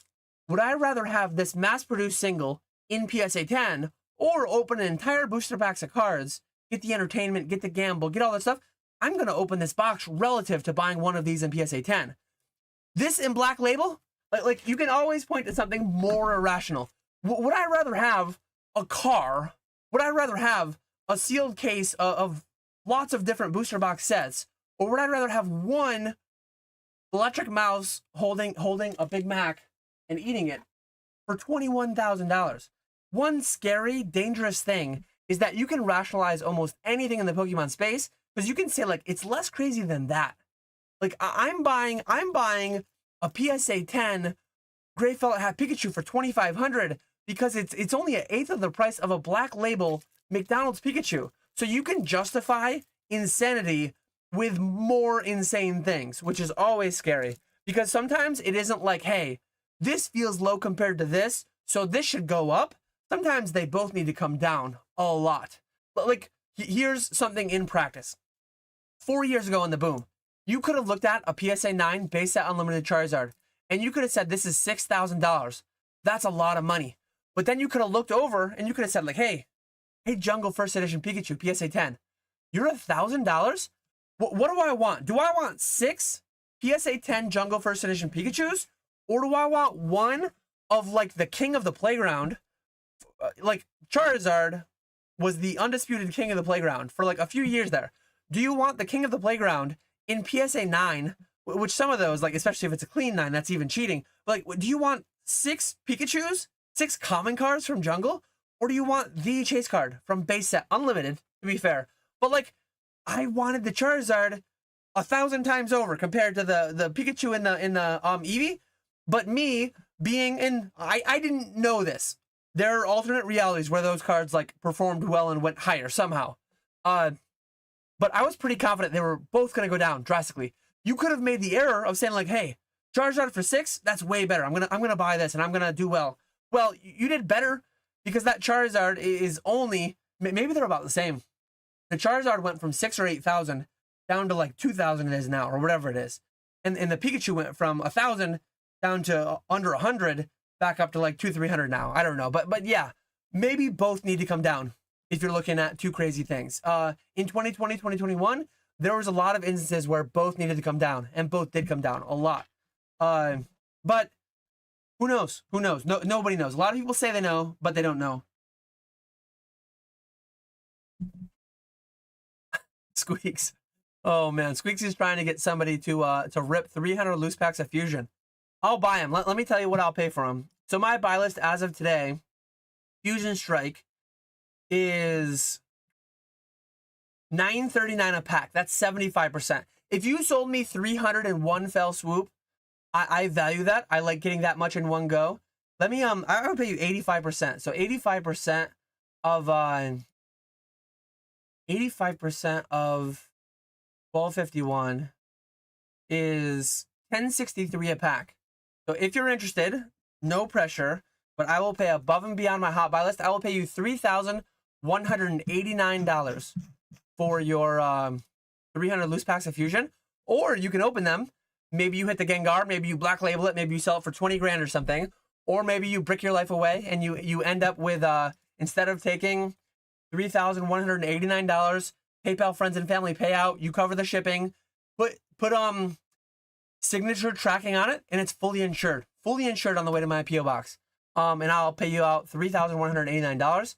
So your offer's there, but you also could rip them like Squeaks and Peak Dachu want you to do. Scrolling back up to find out where I am. I'm a long ways back.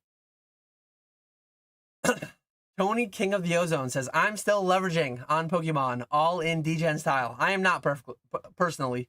I think we are owing towards optimizing out LGS stores based on current projections. I know for me, I've been looking at other opportunities to invest money other than in Pokemon. I know I'll see plenty saying I should triple down more on Pokemon, but I feel now's a good time to diversify. Cosplay Investor Pikachu would be a sick promo.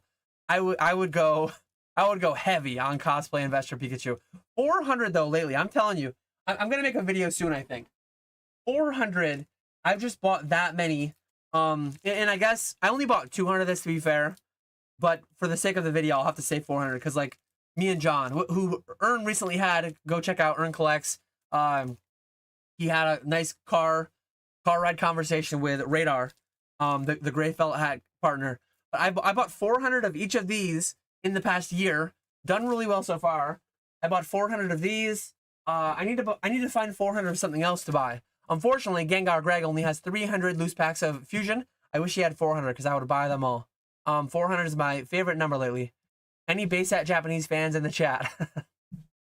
Dan, do you think MEO2 will be mid because there's only one real chase? The other SIRs are Dookie. Charizard. What was Flashfire? Flashfire was Charizard. There was like 17 of them or something. Not actually, but I say not actually, but I have no idea. There was 13 and 69 and 103 and a bunch of other ones in Tin Pro. Like there was a lot of Charizards in Flashfire. Flashfire was pretty much all Charizard. Sorry, Kangaskhan. Sorry, whatever else was in there.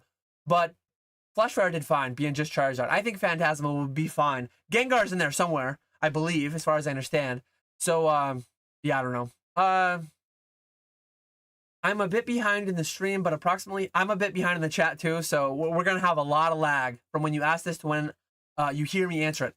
I'm a bit behind in the stream, but approximately how much of your net worth is made of Pokemon sealed product? I don't have, like, to the moment data on it, but a lot of it's hard to say. Because if you, like, I was just having this conversation last week in Discord, actually. So, Patreon linked in the description below. I am live every other week on YouTube. Free. I'm here for free. Ask me anything, and I will answer. Ask me anything reasonable, mostly about Pokemon, but sometimes about other things. Like, ask me whatever, and I'll probably answer it. For free. Every other week, in between my solo lives, I'm live in Pokeflips. Ask me questions there for free. Then if you want to go deeper, $10 a month. I'm available 1 hour a week. I call it office hours. Jake is available as well. In the Patreon, link in the description below. I also do consults if you want to go one-on-one. Instead of being 170 on one in YouTube for free, you can be 10 on one, 20 on one in Discord once a week for 1 hour a week in office hours for $10 a month. And have all the past things and all the extra stuff you get, the Discord. Or you can do $100 for an hour of my time one-on-one. Those are the options there. But last week I was talking about this. So I track my net worth in multiple ways. Like financial independence wise, I don't track the value of my house in my net worth. My functional net worth for like for financial independence reasons. What's the word, like my productive net worth. My house is productive in that it prevents me from having to pay rent. It gives me shelter, but it's not productive towards the 4% rule. It's not productive towards paying dividends. It's not productive towards selling off some. You can't sell off some portion of your house. I guess a reverse mortgage or whatever you could theoretically. But all that to say, the main net worth that I track is this net worth. The main net worth that I track, and I know the number, like every month I see this number, the number that's in my IRAs, my 401ks, in that stuff. So that number is like, it's right here. It's as high as it's ever been. Any given point, it might go down 30, 40% in a year. It might go up, like whatever. But I know that number. My house is more ambiguous. Like if you talk just my total net worth, you have to include the house. You have to include the vehicles to some extent. My liquidation net worth. So I'm gonna do the mental math. And then there's the pallets, which I don't check on those every month. I don't check on those all the time. And then there's the inventory that PK and Ponga have, of which like the packs I know, but the other stuff I don't keep it as closely. But I can roughly estimate it all, and I'll say sealed Pokemon sealed products. So that gets harder because it's like sealed product includes the pellets. Sealed product includes the packs that PK and Ponga have. It includes all the boxes. It includes, I mean, sealed product is this, right? Technically, does this count as sealed product? Is a sealed promo a sealed product? Probably not. Your definition, the way that you're asking, it's probably sealed product like this. But maybe this doesn't count because it's not randomized. Maybe you're only counting this sealed product. But anyways, I'm saying a lot of words to get to what I could have said in a lot less words, but probably 40% if you count my house, which you have to in like total net worth, probably 40%, but it's the biggest number it's ever been. It's the biggest. It used to be a higher percentage, because I've sold quite a bit, but it's been battling. So I have generally, it's so hard to say because like as of a couple years ago, I had a higher percentage of my net worth was in Pokemon. But I'm making a lot more money net this year than I've made in any year prior. So trying to separate all that out is actually more difficult than you would expect. But I could have read that question and I could have just said roughly 40%. But instead, me being me, I went on a 5-minute ramble, maybe longer. Dan is speaking such facts right now, such a balancing act Pokemon has, almost impossible to actually get their product at MSRP. It's always going to be below or above MSRP. Yes, hitting MSRP on the dot would be extremely difficult, evidenced by the fact that like for the 26-year history of Pokemon, 30-year history of Pokemon, counting Japanese, they've never consistently they've never had product at MSRP for like any stretch of time whatsoever. Like it's just never been a thing. It's as Joey says, it's been above or below. In most years, most times, it's been significantly below. Most years in the Patreon, I deep dive. I went in, every box has been available up till surging. Every box has been available not only under MSRP, under $100, 60% or less of MSRP, 70% or less of MSRP. So like it is a lot more difficult than people think. Timmy's gonna Timmy no matter what. Being an economist for Pokemon would be such a sick job. Yes.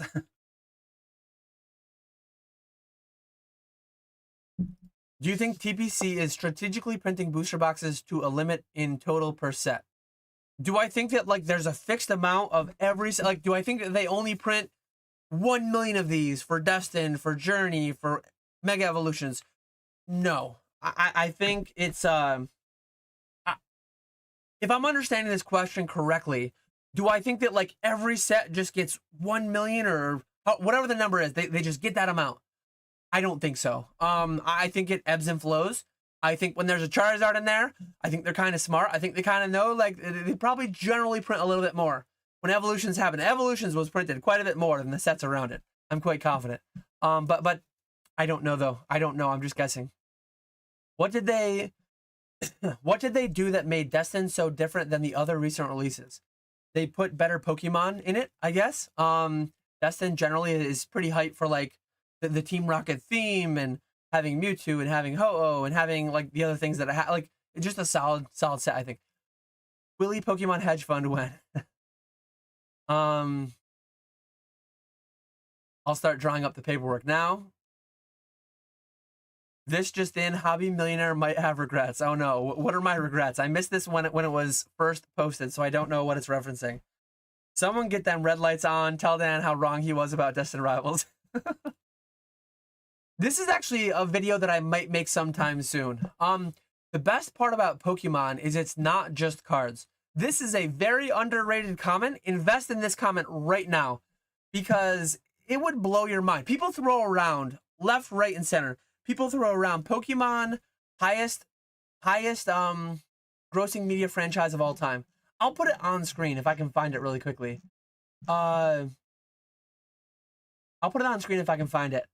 I think I have it listed. So I have like a Google Drive Word document that I post all my YouTube video ideas in. And oh no, it's not in this one.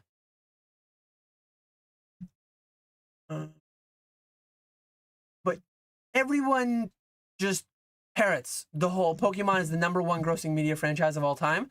People don't realize what small fraction of that is trading cards. I'm just going to Google Pokemon #1 grossing media franchise, and I'll see if I can find that chart really quickly. It would blow your mind how small a percent of that is actually trading cards. It blew my mind. Like trading cards are our everything. And for Pokemon, they're not nothing, but they're probably not as high as many people would think. Hopefully this is safe to do. Let me just close the tabs that I don't want it to automatically show. I think it will show this one, but I don't want it to show my YouTube live notes because they are a mess. I don't want it to show that, my email. Let me make sure. Okay, I have Bulbapedia. I have the thing I want to show you, and then I have my my pallet inventory. So one of those will randomly show to you when I switch to this tab, I think. Okay, none of them did. I was worried about nothing. But let me put this up here. So our entire world. Now I need to make sure I grab the right tab. Where is what I'm looking for here? Sorry, I'm such a bad live streamer. This is taking me a minute. Media franchises. This is it right here. This should be it. Okay. So our entire world exists in the orange. Our entire world is like trading cards. I'm saying that about me, this channel, all this stuff. So Pokemon, this is a couple years old. I think this is 6 years old. So this URL says 2019 in it. This is 6 years old. So the number is bigger than it is right now. But in 2019, $61.1 billion. So we parrot this number left and right, and people don't know what it is, don't know what it means. Of the 92 billion, so 2/3 of Pokemon's highest grossing media franchise of all time was in merchandise.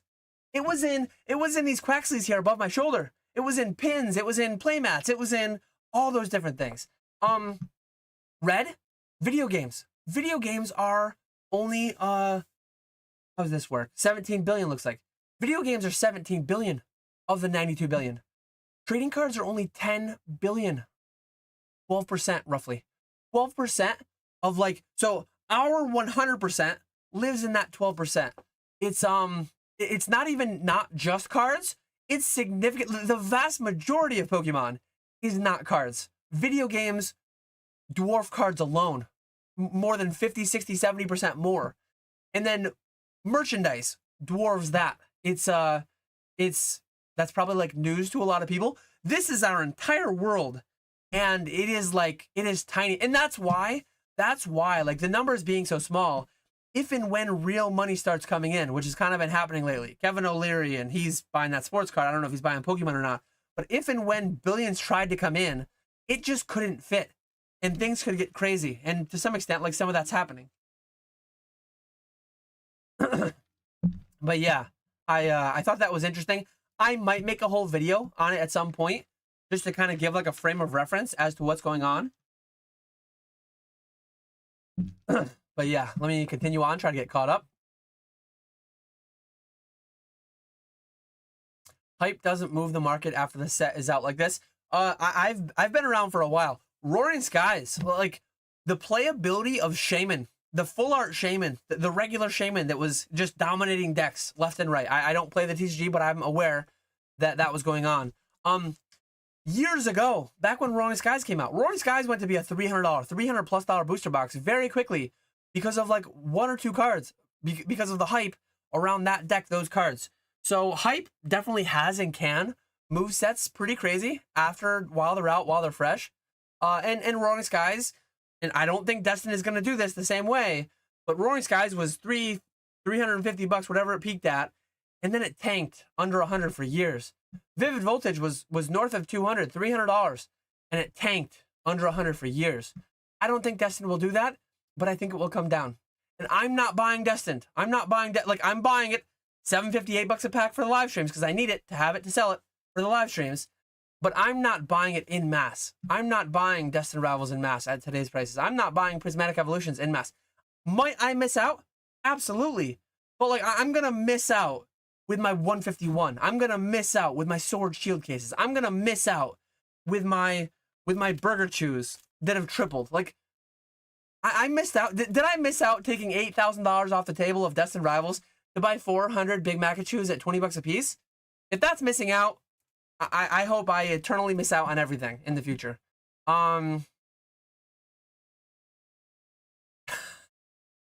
Last week you put the red light because I said Destined Rivals will never touch 300. Do I still feel the same way, bro? Yes! Yes! The set is up now. The cards are up. But it is still 3 months old. It is still 4 months old. I know I can't like win you. And I'm not, the thing is I'm not trying to win you over. I think the price will go down, but I know that it might not too. You came in, I think you're the one that said people are delusional if they think there's any chance that it will go under 300 ever again. That is still insane. So this is how dumb people are, frankly. Like there's no way around it but to say that you're just dumb. There's no way around that. The light should be red now, but I'm gonna try to get through this quickly because I'm very far behind. It is dumb to say that a set that you have no control over, I'm just saying what I said 2 weeks ago. It is dumb to say a set that you have no control over, you have no control over the macro, you have no control over the micro, and you call people delusional for saying that a speculative asset, collectible, luxury good price will do any price. Like for you to say that you guarantee it does this or never will do that, that's dumb. That is, whether you're right or not, your logic or lack thereof is horribly flawed. It is insane. It is dumb. It is stupid. Very, very like crazy to have that thought. But you're right. Like a lot of people have only seen up. A lot of people, stocks, crypto, Pokemon, whatever it may be, they've only seen and known up. And there will be rude awakenings at some point. Will you turn your 10K net worth into $1 million, $10 million net worth before you have your rude awakening that takes 40% off your net worth and you're still like way better off? Maybe. There are people that became millionaires off Dogecoin and Shiba Inu, and like this market's so much smaller. So like you could be really, really, really dumb and make a whole lot of money. But that doesn't mean you're not dumb. I don't know what to say more than that. And like I don't care whether you're right or wrong, because like I have some amount of it and I'm riding it up too. I'm riding it up too. And if I miss out again, I'm missing out in a pretty damn good way. Like it I don't know. It's just like people try to have like a gotcha. Like Nego Store. How many Destined Rivals do you have? How much money have you made off Destined Rivals in the past 2 weeks, 2 months? I can't even say 2 years because like I can only say 4 months because that's how old it is. Nego Store is spitting. Just because something is irrational, but like the entire market is irrational. I just had a short go live earlier today, I think it was. That like all of this is irrational. I'm aware of that though, and like that's why I kept some. That's why I have some skin in the game. because I know that I don't know what is going to happen. The people who think they know, the people who think they're geniuses, and there's a lot of them because they've made a lot of money in the past 6, 8, 10, 12 months, they're going to be in for a rude awakening because everyone's a genius in a broad bull market where that's what we're in right now. Everything is up. So everyone's doing well. Yeah, and Nego Store, like, what is doubling next? What is doubling next? There, years ago, what people used to do, what some of these people used to do, they used to get like an email list of like 1 million people, and they'd pick one thing and they'd say like, hey, this is gonna double, this is gonna halve, and then they'd be right in half of it. So they'd make like however many successive picks. So by the time you start with your 1 million email list and you make so many picks and then some of them fail, but eventually to like some fraction of the market, you've made eight correct picks in a row, and you're a savant. And then you sell them your $1,000 a month course. You sell them your $10,000 course. Said the other way is like there's thousands of YouTubers. There's thousands of people out there, millions of people out there in YouTube comments, and you can just make a claim like what you can do, Nego Store, and maybe you have 100,000 followers. I don't know if you have a channel. I don't know if you have a following, whatever. But you could just make all the claims you want to make, and then if they don't pan out, go make different ones, delete this name, go under a new name, try again. It's like I'm putting it all out there. I haven't done that. I won't do that. I can't do that because it's all out there for everyone to see. And I'm not trying to convince anyone of anything. I'm not telling people they're delusional because I guarantee this, that, always, never. Like I said it 2 weeks ago. People that use always, never, people that use guaranteed, they're morons.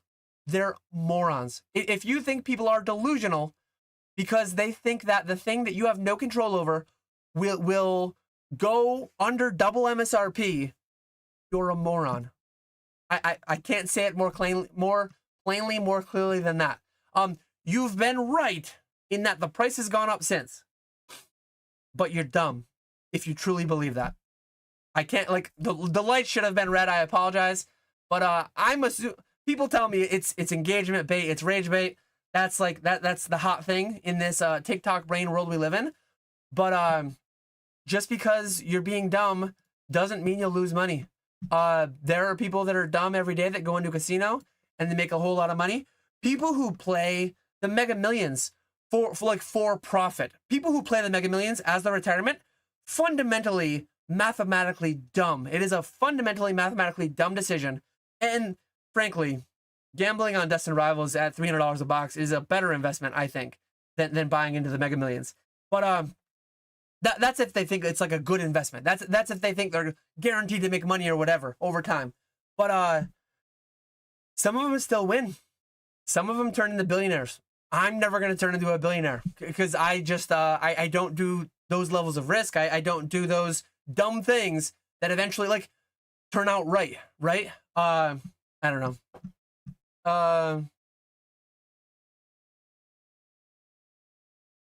And like, again, if Destined Rivals never goes under 300, no, I'm not directly investing in Destined Rivals. I will not achieve any gain other than my 4 cases on that, and other than what we have laying around with the streams, with PK, with Ponga, in my garage, wherever.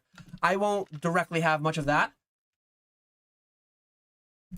But I promise you, if and when Destin never goes under $300, I'm doing really, really well. And in risk adjusted, I'm buying just things that I think are better. Are they all going to pan out to be better? No, some will, some won't. I'm placing my bets, and everyone else should take in all the information and place bets as they see fit. I would highly question, if there's anyone out there that is going all in on Destined at 250, I was highly questioning it. I'm not telling you not to do it. I don't care, frankly, whether you do or don't. But I would have told people, like, again, I first bought Bitcoin when it was $200. I put $50 into Bitcoin at $200 Bitcoin, and had I put my entire net worth, my net worth, but when Bitcoin was $200 in when was Bitcoin 200? 2013. So in 2013, I bought my first house. I put 20% down. My net worth was high five figures, probably not six figures yet. I don't think in 2013. I've been working my job for a couple years. I had no debt aside from my mortgage, no car loans, no student loans. My net worth was probably almost $100,000 in 2013. I would have been dumb to guarantee that Bitcoin was going to $100,000. I had no control over whether or not that happened. It ultimately happened, but I would have been dumb. I would have been irresponsible, and I would have been a billionaire. I would have been a billionaire many times over. I would be one of the richest men in the world, right? Let me make sure the math on that is right. Bitcoin was 1,000. It's 100x. I'm doing the math horribly wrong here right now. If I did it when I first saw it at $2, when I first saw Bitcoin before I bought it, I saw it at 8. It fell to 2. If I put that much money in, then I'd be a billionaire. But let's say it was worth $100,000 times 100.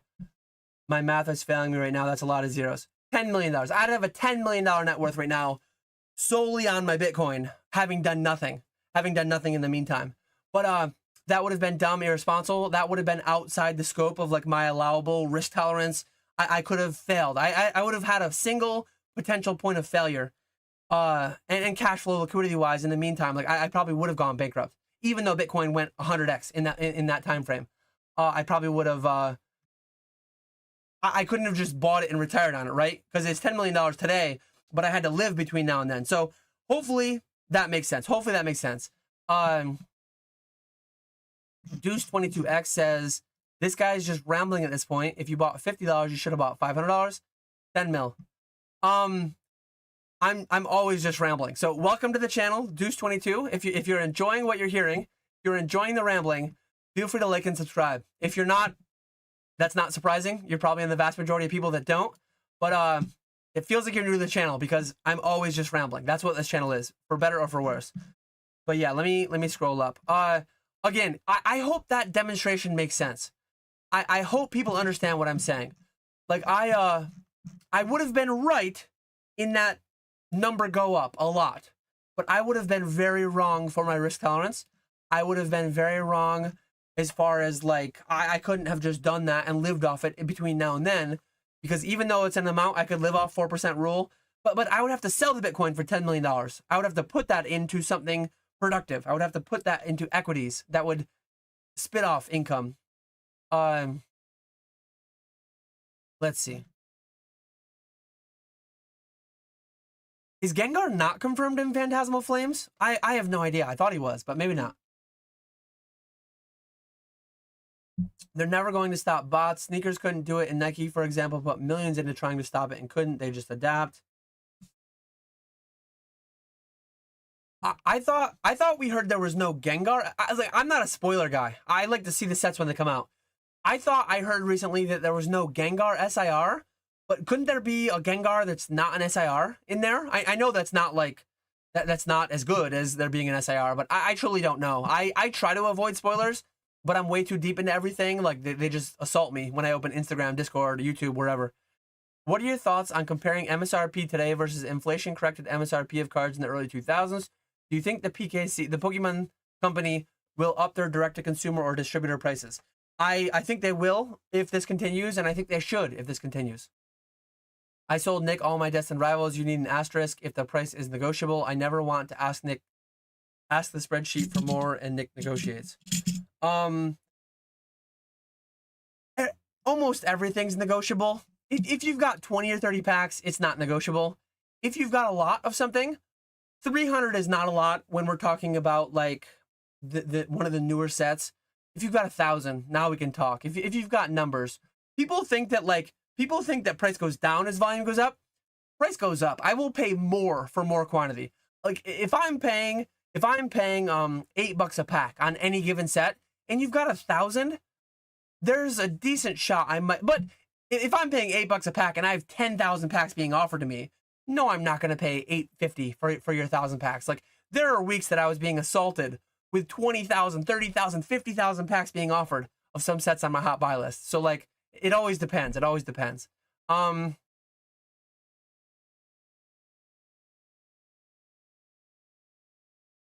said as long as Rippers are charging $10 a pack, Rippers will pay Scalpers and it never dies. Yeah, I mean, I will always buy from scalpers and botters because like I'm selling it on down the line, and as long as I can make my margin, I will do it. If I buy from a scalper botter and then I can't sell to the consumer, that if the consumers aren't willing to pay it, I'll stop buying it. Well, like as long as they're willing to pay it, I'll continue sourcing it, right? Like when these come back from PSA, CGC, wherever, I would have glad, like if you could go back in time a month ago when these were $20 or 2 months, whenever it was, when these were $20, if you could have made me sign a contract to sell all 400 of mine PSA 10s at like $200 a piece, $150 a piece, I probably just instantly would have signed that. If you could have gotten me to sign a contract a while ago to sell my entire Mega Evolutions allocation at $250 a box, which is 20% below what the market is right now, or 15-20%, I probably would have done it. Because like, I mean, I've been too bearish for so long now. But yeah, I don't know.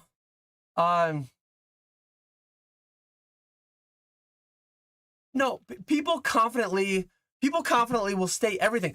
People, this is kind of a dumb thing to bring up, but this is what the world is. There were people confidently stating this week, I think for the 7,000th time in humans history, wasn't the rapture supposed to happen today or yesterday or something? There are people that will confidently state all day, every day, that the earth is flat, that we didn't go to the moon, that the rapture's today, tomorrow, 2012, 2015, 2020. Like, people will confidently state things they have no clue about. That is like the human condition for a large portion of humanity. So that will never end. And then people in the face of like objective fact that they're wrong on something, they're just a large, is it 5% of people, is it 10, 20, 50% of people in the world, they will just dig their heels in more, and like their brain will just not allow that to be processed in the face of like provable objective fact. It's wild. So like what people will do is they'll come into a live stream and say like, Dan, you're so dumb, you were so wrong. Destined Rivals is $500 a box. Let me pull up. Let me go back. Watch. I probably scared him away. Nego Store, are you still here? Get in here. I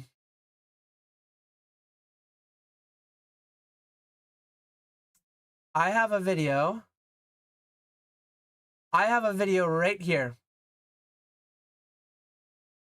How do I make it stay? I wish I could make it stay on,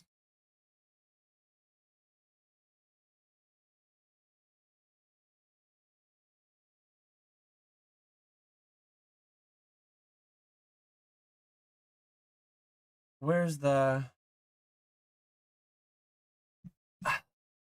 I'm trying to think of a good way to... Let me just show it this way.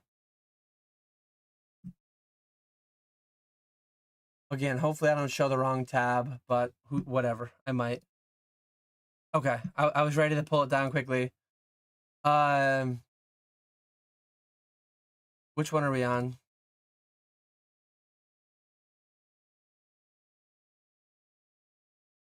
You're probably gonna see too much of my YouTube thing. No, I grabbed the wrong one. Okay, so I made a video, 5-year bull case for Pokemon investing. I called for the potential of there being $3,000 Destined Rivals in 5 years. That's my thumbnail right there. Like, this is time-stamped into eternity. Over a month ago, I called for the potential. In that video, I probably said, I don't remember exactly, but I probably said, like, hey, Destined Rivals could be $500 this year. Destined Rivals could be $1,000 by Christmas. Like, I know that all these things are possible, but, like, it's also possible that it goes to $299. 2 weeks ago, Nego Store said that you would be delusional if you think there's any chance that it goes to $299. That's just dumb. That's just wrong. I need to, again, it's probably just rage bait, engagement bait, whatever. But it's working. It's insane for people to make such firm statements on things they have no control over. All I'm trying to say is, like, rub your two brain cells together and realize that, yes, it can go up a lot, but it can also go down some. I'm not trying to get you, like, this might blow your mind. Destined Rivals could be $20 in 20 years. Do I think it will be? No. Is the chance of it 0? No. Think of 20 years ago. Think of 50 years ago if you're that old. Think of 30 years. Think of how fundamentally the world has changed. What it could do in the future, nobody knows. Collectibles could just entirely. I've been rewatching Black Mirror. We could turn into some 15 million merits type situation. The Matrix. We could turn into one of those. Not even necessarily apocalyptic. We could just get to where we all plug into this AI world and just nobody gives a crap anymore about physical goods like that. Anyways, continuing on. And the biggest thing too is I put what I have out there. I put my thoughts out there. I open myself up for criticism, which I'm not mad somebody's criticizing me, but just be smart. Be smart. Don't say that it's impossible. Say that I really think for XYZ reasons. I think for XYZ reasons that Destined Rivals will be $1,000 by December. That is you can make rational, logical, reasonable arguments. That you could make rational arguments, but just saying I guarantee this is never going to happen again because nothing. You just sound dumb. You just are dumb. Continuing on.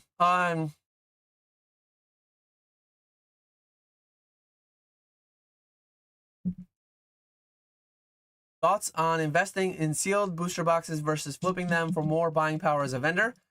Opportunity cost. It all depends on what amount of time you have, what amount of capital you have. It all depends on so many factors. Personal finance. Personal for a reason. I bought a case of Destined at Hills for $13.82. People called me crazy, but I call it blessed. There are so many things you could have bought for $1,382 at the same time that have returned higher. But there are so many things you could have bought that returned less. You had your reasons for buying Destined Rivals. I had my reasons for buying Crown Zenith, for buying 151, for buying whatever I bought at the time. Some did better, some did worse. Nobody, I promise you, on the day that you bought Destined Rivals for $13.82, nobody bought the exact optimal thing. Nobody went all in with their entire net worth on the single optimal play. And then a lot of time has passed between now and then. The real optimal play, if we all had perfect foresight and hindsight, as we do hindsight, you could be a billionaire in a week. If people had the foresight they think they have, you could be not in Pokemon, you couldn't be a billionaire in a week, but you could be a billionaire in a couple of years in Pokemon if people had the foresight that they claim to have. You could trade in and out of things. The liquidity is there to make big markets, to make big moves up in this market.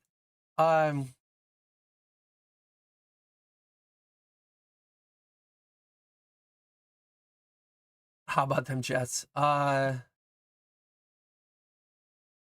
don't know if this is to me or someone else. LOL, you've been wrong a lot. It's okay. You're playing a character. I'm sure you have a huge position in Praba or a massive closet moon boy. Is this to me? My position is fully public. My position is fully known. So I have no closet hidden position.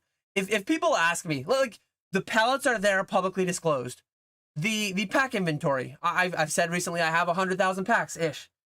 I said that I have 400 of this. I said that I have 400 of this. If you ask me how much I have of something, I'll just tell you. So it's public. Do I tell you every day? I don't have the time every day to say, hey, this many of this came in and this many of this went out. I don't have the time to give you my full live inventory every day. But I don't know of anyone more transparent. I promise. If this was, maybe it was towards someone in chat. I don't know. But this is not a character. Ask people who've been here in chat. Look for people with the badges that show they've been here, been a member for a year or for years. Most of them have probably met me in person. Most of them have probably had the pleasure or displeasure of having IPAs with me late at night or being around me when I had IPAs. Maybe they don't drink. I'm the same person. I talk about the buckets. I talk about smart goals. I talk about all the same things. I promise this is not a character. As maybe that's sad, maybe that's good, but it's true is what it is. I went to my second ever card show the other day and made some great connections to flip to. I've only been to local shows and everyone has been really chill and willing to make connections. Have you had any real success at local shows versus Collecticon, etc.? I found some crazy plays, and I feel like there's more opportunity at smaller ones in reference to that. The closest one I've ever been to is 4.5 hours away in New Jersey. I've never been to a local show. I want to get to one at some point, but yeah, I haven't done it yet. How long does it take for CGC fanatics to grade cards from the day they're delivered? I read that they're aiming for a 24-hour turnaround. 1 month. 1 month is about how long. 1 day is what they were aiming for. That did not last long. It's 2 to 3 weeks to be graded, and then it needs to be curated, and then it needs to be listed. From the time that it delivers to the vault to the time that it's getting listed in an auction and added to your spreadsheet, it's about a month. It's about a month lately. Currently watching it 2x, even though I know I won't catch up before it's over. Had to watch the first episode of the new season of Survivor with the family. Thank you for being here, Poke Rescue. Pogo Sleeper. Damn, buying Pokemon Go is the ultimate top signal. I was able to buy Pokemon Go for like 65% or 60% or something, below my buy list rate. So I bought a few thousand packs. After a crash, what are your projections on continued transaction volume? What's happened in the past? Everyone's been a little bit different. I don't know. I don't know. The uncertainty interval is very, very wide. As a former engineer, I had to give certain values. Like when I made a presentation to my boss, when I made a presentation to like the higher ups in my company, what are your confidence intervals around your projections? What are your confidence intervals around the data, the numbers that you crunched? And those were a lot tighter. There were a lot of things that were more certain, like in just those mathematical scientific calculations. In this, it's all arbitrary. It's all intrinsic value 0. Like we don't know. We truly don't know. The downside, upside. A lot of people, their floor prediction is Destined Rivals at 300 forever. It can't go below that. That is insane. That is incorrect. You need to attribute some percentage to a number below 300. Then put in a 0.1% chance that Destined Rivals $10,000 by this Christmas. I don't care. I think that's unreasonably high. But like, you can go high, but you need to realize that there's a downside too. And people just completely shun all that. And the people that I sold $1,000 EVs to, if you would ask them what the downside of that was, they probably thought the downside was $500, $600, $800, $1,000. People that bought $10,000 PSA 10 base first Nido Kings in 2021, they thought the downside was $10,000. They thought the upside was $500,000. They thought the downside was, I would have bought it too. If I thought Destined Rivals the downside was 300, like you do, not you, NSA, Nego Store and others. If I agreed with you, I would be buying with you. I don't. And it's not even agreement or disagreement. It is you're just incorrect. Like people were incorrect. They thought the downside of PSA 10 base first hollows. Could you have said, hey, I think based on my experience, based on my time, based on blah blah blah blah blah XYZ, I think the odds of Destin going under 300. I would disagree with you, but I would respect you. If someone came into chat and they said for this reason, that reason, and that reason, I think Destined Rivals has less than a 2% chance of going under 300. I would strongly disagree with you, but I would respect you. If you come in and you say Destin guaranteed will never go under 300, I just know you're a dumbass. I don't respect you. Like that's as simple as this is. And people will say, Dan, you're on the fence. Dan, you can never do 100. Like we do 100%, 0% because we're off the fence. No, you're just not smart. I need to quit harping on that so much. Oh man, it's where I linked Cam's channel. I'm so far behind. I need to catch up. When can we start building our own instant rips endgame? When we can start building our own instant rips endgame will be achieved. The product is legit incredible. I am very bullish on Fanatics instant rips. I agree. Dan, do you think you'll replicate the consignment service you do on Fanatics to eBay if things continue to take off? Obviously different, but thought about it with PSA Vault plus auction. There may or may not be things underway where I am at least like looking at it. I may or may not be currently looking at it. I might have something potentially in the works. Whether or not the numbers work, whether or not I go for it, I don't know. But things are being explored. So we 100% now know we're in a Pokemon market bubble. So how do we short it? We could be early. Again, 100%. I hate 100% because we don't know it. This could just be the beginning of a new normal. Like all these bull cases could be correct. This could be the beginning of a new normal. They could be printing 50 billion cards a year in 2030. Destined Rivals could be a $5,000 box. Evolving Skies could be a $25,000 box. PSA 10 base first edition Charizard could be $2 million. Scott's Illustrator could sell for $4 million and get paid. Those could happen. But we don't know. Is this just the beginning of a big growth cycle? Could be. We don't know, though. We don't know. 1%, 99%. Stop saying 0. Stop saying 100%. Because you don't know. Do you think a lightly dented case is worth keeping sealed, or open it and sell the boxes? Look at the numbers. Is a lightly dented case going to sell more for 6 boxes? Then sell it. If it isn't, then open it and sell them that way. You might open it, though, and have ugly shrink wrap boxes. You might have dented boxes inside that sealed case. So I would generally, most things in today's market, send in the Probstein, 95%, boom, done. Pokey Plumber says the ship will sink with Phantasmal. Maybe. I don't know, though. A lot of people know it won't. Some people know it will.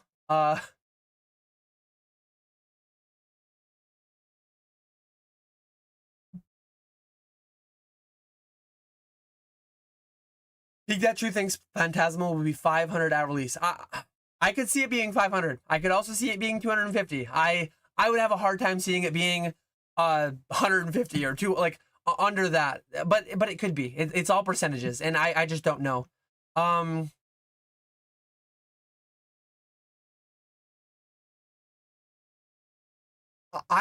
So I don't have an amazing relationship with Distro. My account's quite small. The larger your account is, sometimes they get the news earlier, sometimes they get it later. I had a phone call with my distro the other day, and I don't know if it's because my account's tiny. Maybe some people are going to have different results. But like, he told me that my Mega is pretty similar to what my Phantasmal will be. He said my Phantasmal will be in 2 waves like my Mega is, and he said it's about the same. Maybe slightly up for Phantasmal. So I know with one distro of 2 at least, that my Phantasmal is not like double my Mega Evolutions. Some people, I say that cautiously, because some people think that there's like a guaranteed hierarchy of the way that news is delivered. People think like, I get my numbers first, and that guy, if he says he's getting his, he doesn't have his numbers. Well, I have my numbers from one distro for Phantasmal already. It's not in any system. It's not like completely locked in, but he said this before for certain sets, and it's fairly locked in. That it's like within 0 to 10% gain of Mega Evolutions. So we'll see what happens.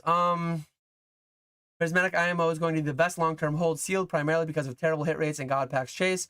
God Pack is a modern base Zard in terms of chase, will be great long-term. I like Prismatic short-term, but I want to get thousands and thousands of packs. I want to have more than 10,000 packs when it's cheaper. And so far, my slight patience, I say patience, but like I bought 5,000 packs when it was $9 a pack. That we've been selling some, and we haven't been selling some.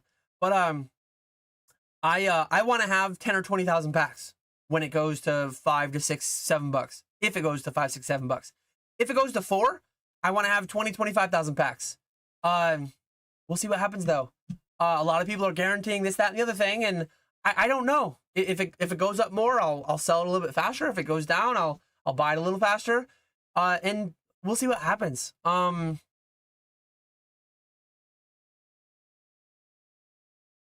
More like, I don't know this with 100% certainty. There's a world where Pokemon just gives up on Prismatic, gives up on Destined, and Destined is a $1,000 box at its 1-year anniversary. There's a world where Prismatic is a $300 ETB at its 1-year anniversary in January. Prismatic could be a $300 ETB. I don't think that world will come to fruition, but it could be. There's also a world where Pokemon prints Prismatic Evolutions ETBs for the next 3 years. They could do it if they wanted to. They can do whatever the hell they want. That's why I don't say anything with a massive amount of certainty. Prismatic ETBs could be $60 or $70 in 2 or 3 years. I don't think that'll happen either. What do I actually think will happen? I don't know. I think ETBs will stay, most likely. I think Destined Rivals boxes won't go under MSRP at this point. I think it's a 51% chance they won't go under MSRP, 49% chance they will. Loose packs, though, I still think will. Loose packs, I think it's an 80% chance they'll go under MSRP at some point. They're double MSRP currently, right? MSRP's $4.50 a pack-ish. They're $9 a pack. I think they'll go under MSRP, but I could be wrong. I'm not going all in on that. I'm making my bets, and I'm going with it. Anyone know the guy that told Dan he was delusional if he thinks Destined Rivals goes under 250? Need him to take control of my finances. That's hilarious. Oh no, we're when I was talking about Jaeger bombs. This is so long ago. Juice Force Dan and Margarita Dan are cryptids. Oh man.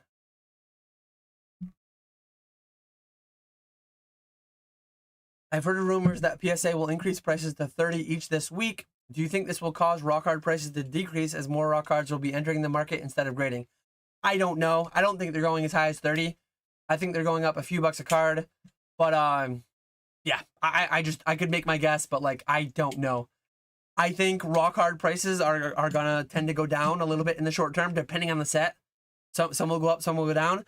But like the latest, greatest sets, they'll generally go down because they're gonna be printed a lot more. So how much of that is PSA going up in price? How much that there's too many, like in a controlled lab environment, you try to see the effect of temperature on your reaction. You keep the mixture speed the same. You keep the vessel size the same. You keep the reagent percentages the same. And you change one thing. You change time, or you change temperature. You do a design of experiment with time and mixture speed and temperature as your three things. And you pick time of 1 hour, 2 hour, 3 hour. And you pick temperature of 50C, 70C, 80C. And you pick, what was the other one? Time, temperature, and mixture speed. You pick 100 RPM, 200 RPM, 300 RPM. And you do a full experiment and you see which effects, like you do a full design of experiment to see which effect has which results on the characteristics that you're trying to control for. But in this market, if you're trying to see what caused single price to go down, well, there's influencers making videos. There's Pokemon printing product. There's product being released. There's investors selling their positions. There's investors buying positions.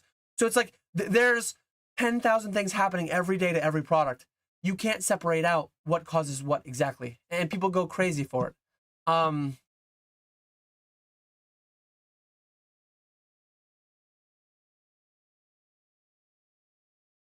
What are your thoughts on PCG? Also, Dan, I highly prefer their slabs and metal labels, and as a player, the slim slabs are nice as well. That's Rudy's company, right? I've never graded with them. I probably never will. If they would make me money, I would grade with them. But I think the market volume is just so much lower. I don't care to play in such a small niche market at this time. That said, there are people who made the tag play early. Market was a lot smaller than PSA, but the money was there for a while. Maybe the money's still there for certain people on certain cards. But like I try to stick with PSA, CGC, BGS, where more money, more volume is. What other website refuses sales tax exemption, or if they have yours, they pay out in store credit, and sometimes you block your purchases because they look sus? Yeah, TCG Player is wild. Pokemon Center won't take them flat out, which is reasonable, but TCG Player is infuriating.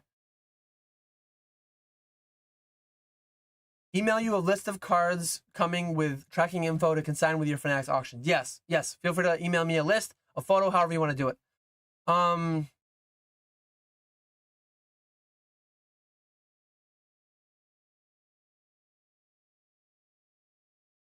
What's the next catalyst for WotC Vintage? I have no idea. I'm not really investing in WotC Vintage. So I don't put that much energy into it. Dan buying Japanese deck boxes. I don't know how to feel anymore. I've bought them in the past. I've bought a bunch of the Charizard ones. I bought a bunch of the popular character ones.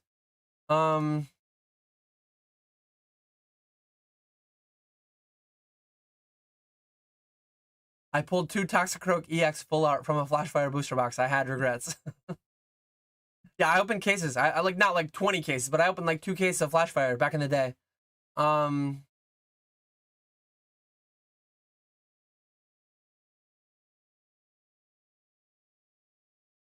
And the math is like almost like buy the single. It is gambling to open packs. The opening packs is almost always negative EV.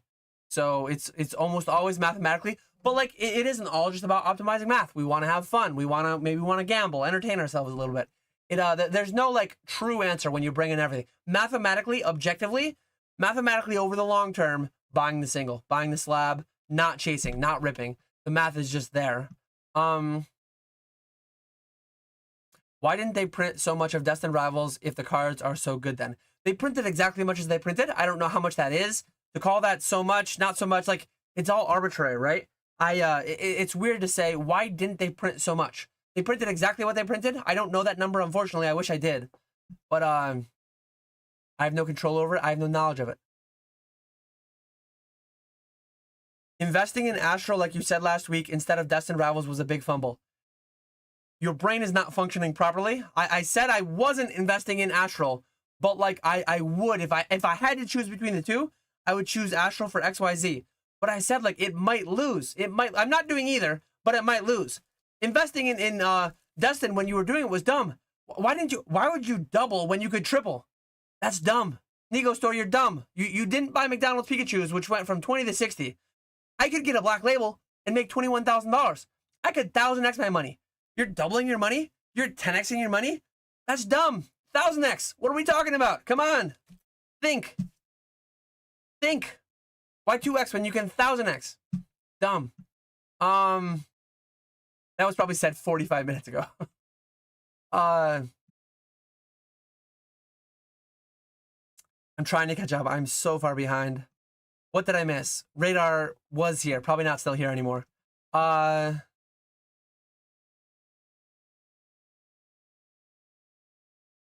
so far behind. I don't know. 350 is a lot less than 700. Yo, you're contracting yourself a tad. Contradicting, I'm assuming.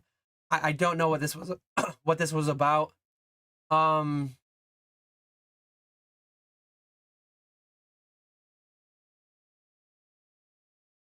Radar is a mod too. Dan was brave when he gave Hammer 7,000 subs ago. Krabby's cards. Trying to get the red lights on. If you don't think Destined Rivals is blowing past $1,000 before the end of the year, you're delusional. Krabby's cards is guaranteeing $1,000 Destined by the end of the year.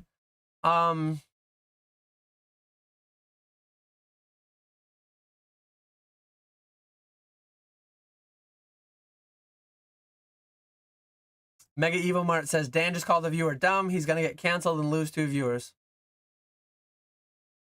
And like, there are tons of dumb people who have way more money than I do. And that's just like a reality you have to live with. It, again, there are people that think they have systems for the Mega Millions. There are people that like, and then some of them win. Some of them win a lot of money, more money than you'll make in 1,000 lifetimes over. And that's just the world we live in. If someone having more, if someone having like nice things, if someone succeeding makes you mad, or like, that's a bad way to live life. Like, I don't wish ill on Nego Store. I think he's a little bit delusional. I think he's a little bit crazy. I think he's a little bit maybe, well, like, I don't wish ill on him. I think he's so, again, as I said, like, all I'm asking for is to just, I'm doing it again. I'm ranting for an additional 5 minutes about something that's over. I've already said everything I need to say on that. Continuing on. Dan is not mainstream now. How do we feel if MSRP was pushed up to 200? What follows that? Theoretical. I think it should go to 180 really quickly. I think it should go to $5 a pack, if not 200. 200 would be like $6 a pack would be 216. $5 a pack would be 180. I think Pokemon should do that. What would that do? It would make them more money. It would make distros a little bit more money. It would, like, overall though, I don't know. I'm not smart enough to know. No one is smart enough to know. Economists, people working at Pokemon, they could theorize what would happen. There could be a vast rejection of it. People could get really salty and mad and leave. People could truly leave. It could become nobody ripping. It could become investors selling to investors. And Pokemon could die in 10 years if they up MSRP too high, too soon. If they print too much, too soon. They know that. They know that. That's why they're not doing that. They're not trying to sell out the long term for the short term. They're smart. I trust in and I believe in Pokemon. Do you have any idea how Pokemon's print runs have scaled on booster boxes from SV base through Destined? Are we getting more and demand is more, or getting less and it seems demand is more? They tell us every year how much they print in total. So last year's number was less than the year prior, but it's been a lot more than the years before that. So every year in June, they tell us what they printed last fiscal year, but they don't tell us the breakdown. ETBs to booster boxes, decks to energy bricks to code cards to, I don't think they include energy bricks and code cards, because when you look at a pack of 151, it says 10 additional game cards, and there's 10 cards plus a code card plus an energy card. So I don't think they include energy cards in game code cards in those, but they might. Anyways, we don't know Japanese versus English. We don't know the breakdown of any of it. So unfortunately, buyer logic, wouldn't it technically be dumb to say someone has a dumb take on trends in a pure speculative market? So now we're analyzing. So I say someone's dumb when they guarantee something can't or can happen. No, because again, like, they have no control over the macro or the micro. They have no control over the outcome. The outcome is entirely out of their control, and they're guaranteeing something to happen or to not happen. Ultimately, binary, it has to either happen or not happen, so they're either going to be right or wrong. But the confidence level with which they guarantee 100%, 0%, that is just objectively dumb. It is objectively dumb. It is objectively dumb to state that you have a mathematical edge on a roulette wheel. It is just statement of fact that, like, the roulette wheel is negative EV. It's all outside your control. If you think you have a system, you're just dumb. You think you have control. Even with like go back 20 years to guarantee that Apple was going to become a $1 trillion company, it would have been dumb to do. Nobody knew to say, like, there's some chance, I think I'm going to invest in Apple because there's a chance that it takes over, that it becomes. Yes, but to guarantee it happened, you would have been right, but you would have been dumb to 100% guarantee it, because you couldn't have known. You couldn't have known. People get, like, every year the Super Bowl is played, and people guarantee this is going to happen. Babe Ruth calls his shot, and he hits it there. So it was, like, smart, and he was brilliant, and he was right, and he was like, but he, like, it didn't happen until it happened, and he didn't know it was going to happen. It makes it for a great story, right? Makes for a great story that he called his shot and then he hit it. How many people call their shots and then don't hit it? Survivorship bias, all that stuff applies.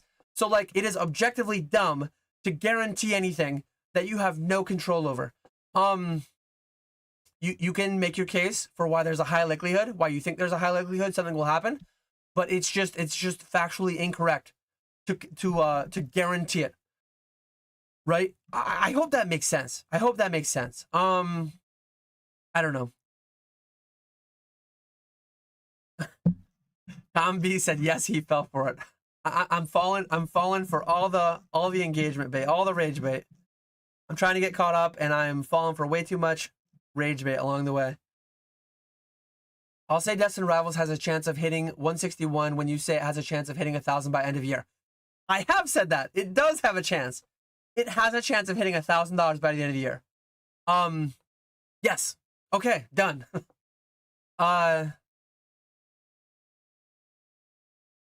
The crazy thing in this market too is, like, how little money it takes to get people to just buy in. Comp culture, this, that.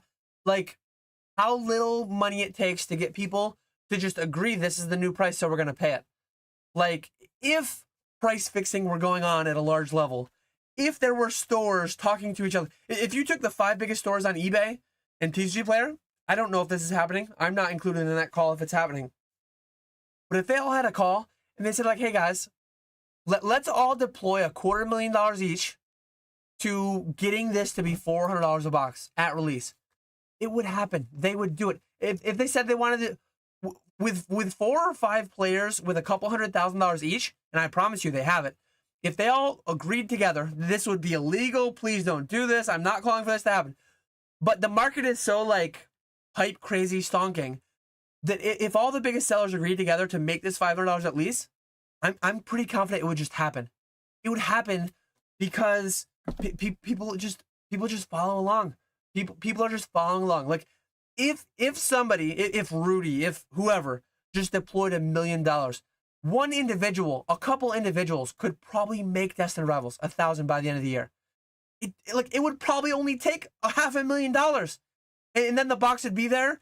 The YouTube videos would happen. You're missing out. Look at Catch 'em All Collectibles. He's dumb. He said it was a bad buy at $250. Now it's $1,000. Like, blah blah blah blah blah. And, like, I don't even say things are a bad buy. I just say why I'm not buying them.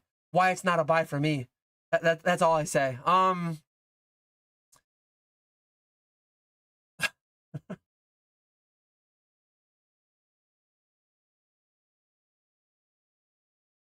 My brother and I bought 20 Bitcoin for the Silk ride back in like, from the Silk Road, I'm assuming you're saying, in like 2011-ish, maybe. Galactic waste of money, and I think about it once a year. Yeah, I didn't have any money. Mount Gox, that exchange that like got hacked or whatever, I didn't have any Bitcoin on that, but I knew people who did. I don't remember how much exactly, but people that held it till today probably would have been multi-millionaires, but like most people wouldn't have held it to today. It is always the point that needs to be brought up. If John and I, if Radar and I held all these to today, we would have $1 million worth, not quite $1 million, $500,000 worth, $750,000 worth of gray felt hats, but we didn't. Everyone's a genius when the market's this easy to make money in. Yes.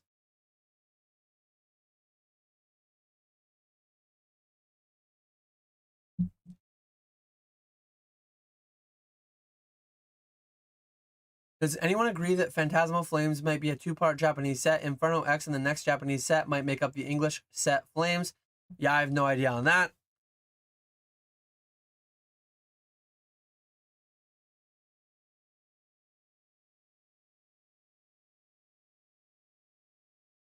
Gonna be a small set.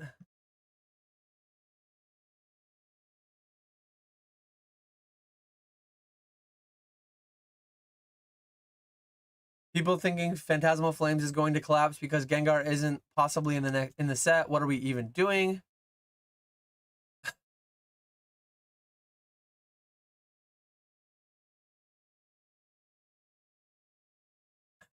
Dan is so bearish that he paper hands all his gray felt hats before the boom.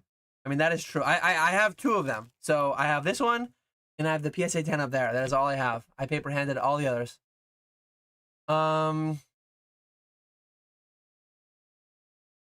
Mascot Fire Lizard, it is in the set and we have doubt in this boom. Somebody slap me.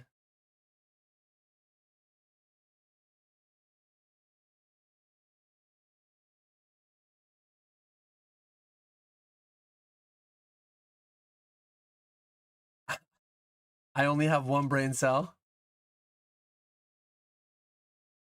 Did Roaring Skies go to 450? I was there. I don't remember it going to 450. Did it really go that? I remember 300. I remember over 300. I can't remember. Vivid Voltage went over 200 for sure. I think it went close to 300. I can't remember though. I have a terrible memory, to be honest. It's possible demand is flat in 18 months' time. Destined Rivals still in print, and a booster box reprint lands it, and it goes sub MSRP. I don't think it's likely, but it's possible. Like, yes, that's if you attribute a 0.1% chance to that, it is fine. But guaranteeing that it can't happen, it's just objectively dumb. That's all I'm saying.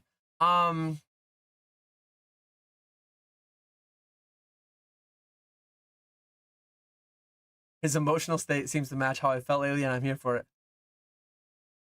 I are dumb. People thought digital cards were the future pre-2020. And maybe they are. Maybe they just haven't hit it off yet. Dan, will you ever buy prismatic PC stamped sealed EV promo soon? I need to liquidate. No, I don't like those. I don't like when Fanatics forgets to label the variant correctly. I don't like variants. If I was still collecting back in the past, I used to collect one of every new box that came out. I used to like collect. I still set them back on the pallets, but I don't call it collecting anymore. I call it speculating, but the Pokemon YouTube makes me call it investing. But I actually hate that there's a variant where there's a topper one and a non-topper one. I hate PC ETBs. Fundamentally, like I was an ETB sealed collector. I had a complete set of all of them, Plasma Storm to Current. And then when they came out with PC ETBs, I'm like, this is stupid. I don't want more variants on variants on variants. I just like having a few different SKUs. I like collecting all of them. And when they make too many, it's too much. I've never been a master set collector. I've been a complete set collector.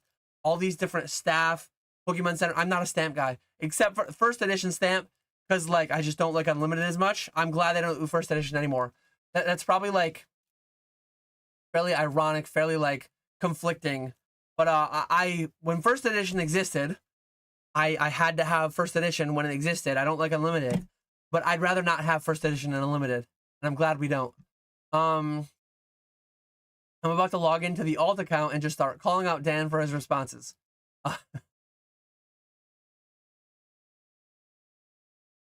Shout out to Dan for consistently calling out people stating their speculations as facts. Yeah, like, feel free to speculate. Feel free to say, like, I think this will happen because XYZ.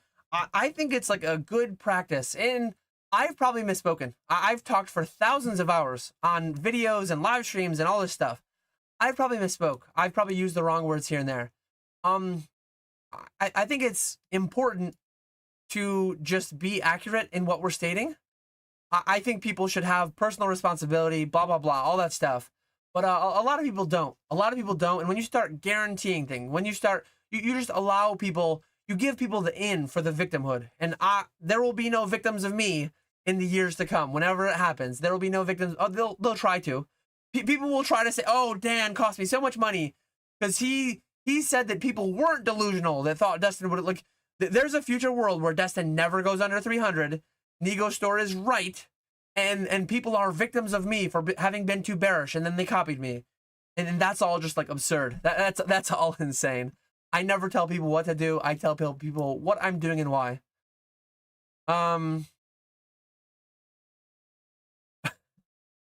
Brad, that basketball game, that gray felt hat is still there. It's hard to see.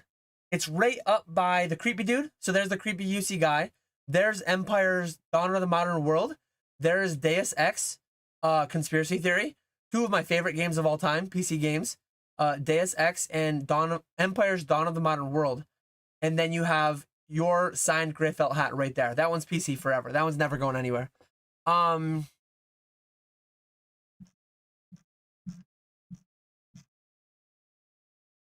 Timmy says, just tuning in, any red lights, Dan highlights from the show. Did the fisherman take any rage bait? Timmy probably just logged in, got logged in off his alt Nego Store. No, I don't know. I didn't turn the lights red, but I called people dumb. I got a little fired up there for a bit. So definitely go back and watch that. Trying to get caught up, still working on it. Collector profile, are you asking me if I have one? I do not have one. Well, I think I have one that I've like quoted collections in before just to try it out, but I don't have my collection, my inventory in collector anywhere that you can see. I have YouTube videos that show you what I have in my pallets. And ask me today what I have right now, and I will just answer you.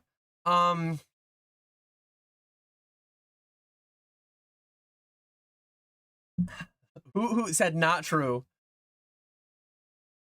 Not true. Dan talks more about taxes. So he's saying I'm not who I... So I am playing a character. I'm playing a character on YouTube that artificially talks less about taxes than I do in real life, which I might give you that. I might tone down the tax talk a little bit, but I bring a lot of it. Yeah, I mean, Cryptomon Rug Pull is in his name, or not Rug Pull or whatever. Like, sometimes the username is fairly evident that they might have a little bit of trollish behavior.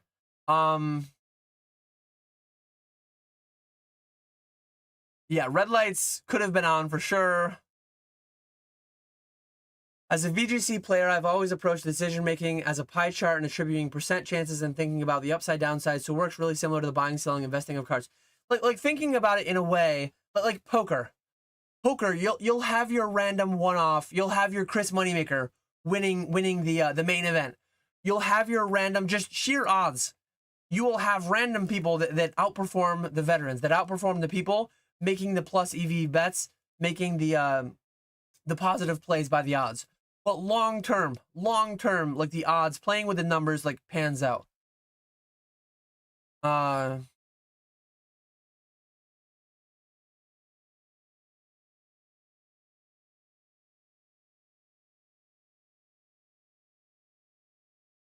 My local shop's first wave of MU1 was 100 hands cases and 50 non-enhanced. I don't even know what split I'm getting. I have no clue. I might be getting all of one or all of the other. I don't know. And yeah, shout out to Joto Jake. He's in chat right now, or he was. Shout out to Earn Collects.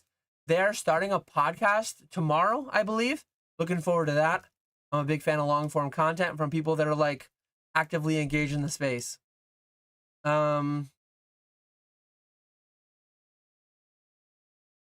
I crazy for wanting more 151 than prismatic?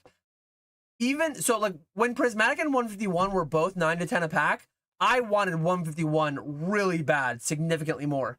Now that 151 is like 14 or 15 and Prismatic is like 8 or 9, I still want 151 more, but not as significantly more as I did because it's 50% more expensive now, right? Or it's almost double. I don't know what Prismatic is off the top of my head, but if they never reprint Destined booster boxes, it could be SV's team up. Absolutely. Like, there is a case where Destined is 500 by Christmas, or it's 500 now, right? Isn't it? Could be 1,000, could be 1,500 by Christmas. It could be 1,500, 2,000 by its year anniversary. It would be unprecedented. It'd be the first time. Just because it's never happened doesn't mean it can't happen. But I don't think that's going to happen. So I'm not making a massive bet on it. $4 Prismatic, what strain is he on? Again, like, it might happen, it might not happen. People guaranteeing that it can't happen are just, they might be right, it might not happen. It can only happen or not happen. Binary, the outcome. But attributing a 0% chance to it is just wrong. Do you see 15 to 20% yearly growth for Champions Path ETBs over the next 2 years from the current 120 to 150 as low to high probability outcome? I don't know. I don't care. I don't have any. I'm not playing on that. So I just don't put that much brain power towards it. Again, if we're looking to grow 15 to 20% yearly, if that's my goal, I'm buying 151 packs. I'm buying something else. I'm not, like, Champions Path might do it, but I like that is D tier on the tier list of investments. Champions Path ETBs, and maybe in hindsight 5 years from now we look, Dan was dumb. This was actually S tier. This was one of the best performers overall. But I'll put it in my D tier. I'm buying so many things before I'm buying that personally. Oh, here we go. Rip and ship must have ended. Prismatic to the moon. We got Nostalgianomics Alex in here. We're booming. I am almost 3 hours in and I'm not caught up yet. I will get caught up before I end though. Then I have an idea for a service. Recently, I saw a PSA offer to buy cards at or even above market value for certain niche cards. My idea is to offer a raw card grading and auction service. Once the cards are graded, you could offer customers the PSA buyout option. They might be happy to accept, and you would save on selling fees and time. For example, you might charge 20% for auction fees, but only 5 to 10% if they accept the PSA offer. Of course, customers would have only 24 hours to accept or decline, and a non-reply would mean a decline. I am looking into the idea of potentially doing something with the PSA vault. I don't know if it'll happen or not, but it always comes down to, like, there's always more money to be made. The humble fisherman. At what point do you have enough? At what point do you stop adding things? I don't know what that answer is yet. I'm answering that question every day, but that question will be asked of me many more times. Hey Dan, here's an opportunity to make money. Are you taking it? Are you gonna spend a little less time with family? Are you gonna work a little bit longer? Are you? And I don't say no every time. If the juice is worth the squeeze, at some point I'll say yes to more. But the hurdle, the barrier, the hourly requirement for that needs to be higher and higher as time goes on. Dan, if your only business was running a brick and mortar shop, how much inventory do you think you would hold to sell at higher prices down the line, risking not paying off your full allocation in time? It would all depend on cash flow. It would all depend on you have to balance a lot of things. You have to balance your actual in-person customers being happy. You have to balance having a good community, all that stuff there. I'm so far removed from that space that, like, I can't really estimate what it would be. Last year around Thanksgiving, my LCS had Stellar Crown for 80. I don't recall people screaming, give us MSRP less than a year ago. Yeah, oops, I'm way behind. I'm way behind too. Yeah, people only want MSRP because it's lower than market. The second that MSRP is above market, people don't and won't pay MSRP. I agree, anything 8 and below seems like the move on Prismatic Evolutions at this point. I just wonder how much more Prismatic Evolutions they plan to dump and how much that slows down buying power on the market. Prismatic Evolutions is like 8 months old. I think they're going to print a lot more of it. I'm generally waiting. I have 5,000 packs. I want to have 10 or 15 or 20,000 packs, but I'm waiting to get that many more until it's cheaper. If I wait too long, I'll just buy it for higher and sell it for even higher. Like, it's not that huge of a deal. A lot of people treat it as if it's like life or death, that you are in on the most optimal thing and just holding everything up. And then it's like they're missing it. Like, if you're so keen on it, has to be Destined Rivals. I need to be in on that set.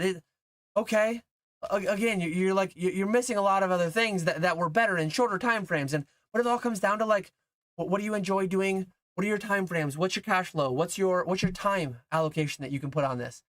Um, it's impossible to fully optimize. If anyone could fully optimize with all their time, with all their capital, January 1st, whatever your capital is on January 1st, you could 1,000x it in a year.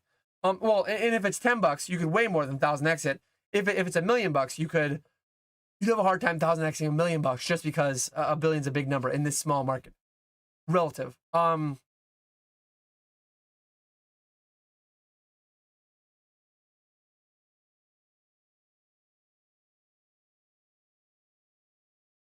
Yeah, I got a little bit of Paldean Fates recently, and I'm also getting more at some point in the future. It's not much. I don't know what it'll do to the price. I don't know.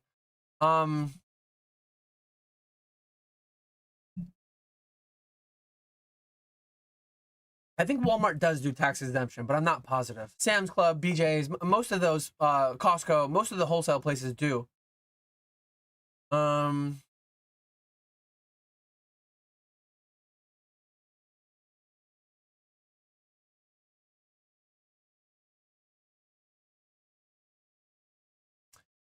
Jojo Jake says PE is a no-brainer. I agree, and I'm buying here and there. I just think there's more to come. Pokemon is even putting PE packs in mega collection boxes. Like 5-year time horizon, 10-year time horizon. I like prismatic evolutions, but there's a lot of things I like more in the shorter term. So like I have my 5,000 packs. I have 5 or 6 cases of PC, not PC, PE, prismatic evolutions. PE is bad because Paldea evolved. PE, prismatic evolutions. I have 5 or 6 cases of ETVs of prismatic evolutions in the garage. I think I'm now that they're 2,000. I'm probably gonna send out 1 or 2. I probably won't sell them all because I don't know. But yeah, I'm navigating all this best I can, trying to optimize. But I just don't know.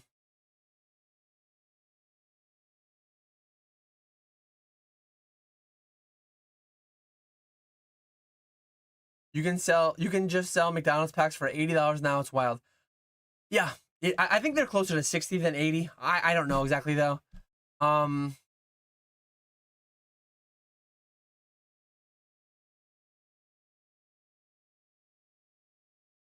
did you end up talking to the person that talked about their system on Nostalgianomics? I never. I was hoping his contact was in like Alex's video. I texted Alex while I was live. I texted him asking. I never got his contact information. I don't know if Alex is still in here, but I forget what that guy's name is. No, I never talked to him about the system. I intended to, and then I just, yeah, things are busy. I forgot about it. At some point, it's just like maybe it's just engagement bait. Maybe it's just engagement bait too. I fall for all this engagement bait left and right. Maybe that is just too. I don't know. Uh, I don't wish ill on him. He's already dumb enough. Dan, 2025. I'm doing it again. This is why I watch. Oh man. What are your thoughts on Black Bull and White Flare long term, 5 to 10 years? I don't like them that much. I just not a massive fan of black and white. I'll have some though. I am not putting ETBs on the pallet. I will probably put some amount of loose packs on the pallet, so I'll have just some loose pallets. But I'm not setting any back right now. I've got a couple thousand between PK and Ponga. I think Black Bolt and White Flare could go up. It could go down too, but most definitely up. Also, definitely down at some point. I agree. EV on Lorcana first chapter boxes. I have no idea. I opened a couple packs of Lorcana at Charlotte Collecticon, not this year, last year. Ivy brought some, and I opened like a couple packs with that. Yeah. You just gotta watch the roulette wheel go like 5 times before betting, and then you know what to do. This guy don't know what he's talking about.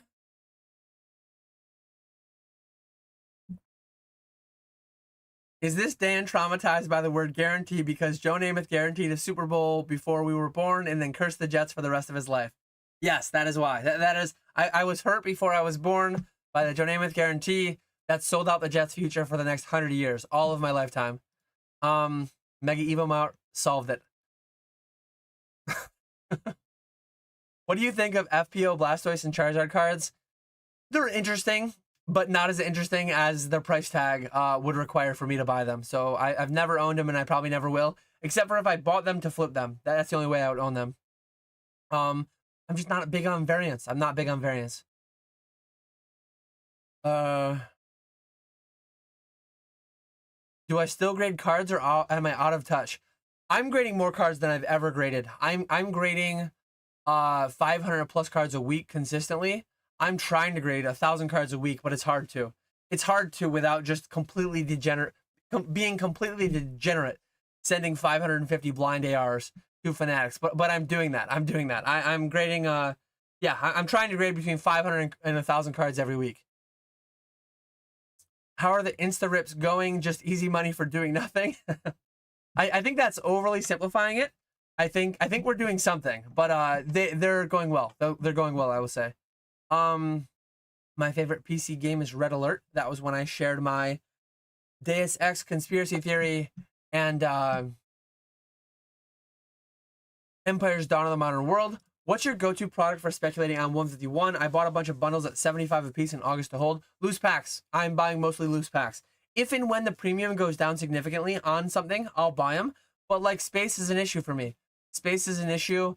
So I value just getting the product. I have 151 UPC cases on the pallets and off the pallets. I have some that are set back off the pallets.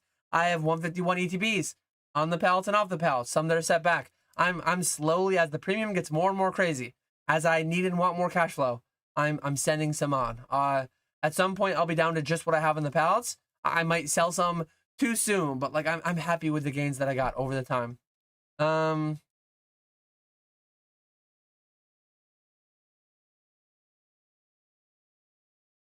Exactly like poker. I grew up playing poker and wanted to be a professional poker player as a kid. When I got into the community VGC in 2013, though, it filled that niche my brain loves. Kelly Sweeper, did you ever play Pokemon Duel? I've not found many people that play Pokemon Duel, but it was a lot like poker in a way, a mix between poker and chess. Like there were deeper strategies that if you were good at, you would do certain things. You would block your goals. You would attack the opponent's goals in certain ways, but you'd look for good matchups. You'd know, like when I was running my Mew into my opponent's Zapdos, you could just do the math. You could do the math on what are the odds that I hit this 30 attack, that he hits that 100 attack, and Mew couldn't be knocked out when he hit that attack with any attack over 100. Lots of really, really cool strategies in that game. And man, I love Pokemon Duel. I miss it. Honestly, a lot of that itch could probably be scratched by the TCG, but I'm just not engaging with it in that way.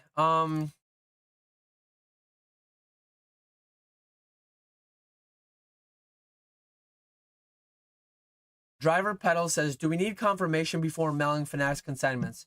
Just send me an email with tracking. So if you're sending something already slabbed, let me throw up my consignment info on the screen. If you're sending something already slabbed, you can just send me tracking. Biggest thing, if you want to have your stuff insured, if you send to this address and you add signature tracking, it is fully covered by my insurance. But what can't happen is you can't send me a box blindly. Say, hey, tracking's 1, 2, 3, 4, 5, blah, blah, blah, whatever. You can't send me tracking and then a week later it gets lost and you try saying there was $10 million worth of cards in there.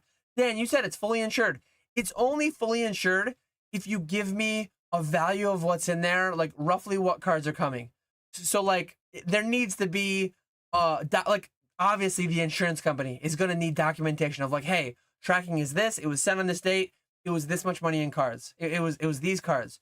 So if you want the insurance aspect, you do need to give me some kind of a list. There are other people, most other people, I don't know if anyone else who's insuring inbound shipments, but for obvious logical reasons, that needs to be some amount of additional effort with a list up front or something. If you're doing the CGC Fanatics consignment, you send me a quantity and a tracking number, and then I send you a submission number that you have to enclose. So in both instances, you should confirm with me in DMs or an email, of which I go through those every day. So worst case, I'll get back to you in 24 hours, most times significantly quicker than that. So yes, please confirm with me before you send. It will be to your benefit if something gets lost, if something happens.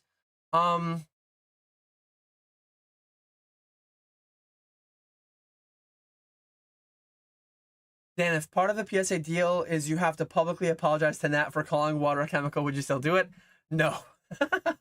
That's hilarious.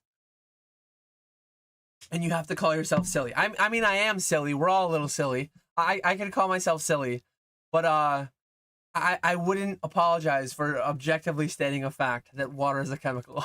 I was on that side all along. I think he understands. I think Nat's a smart guy. I think he would understand if I talked it out with him.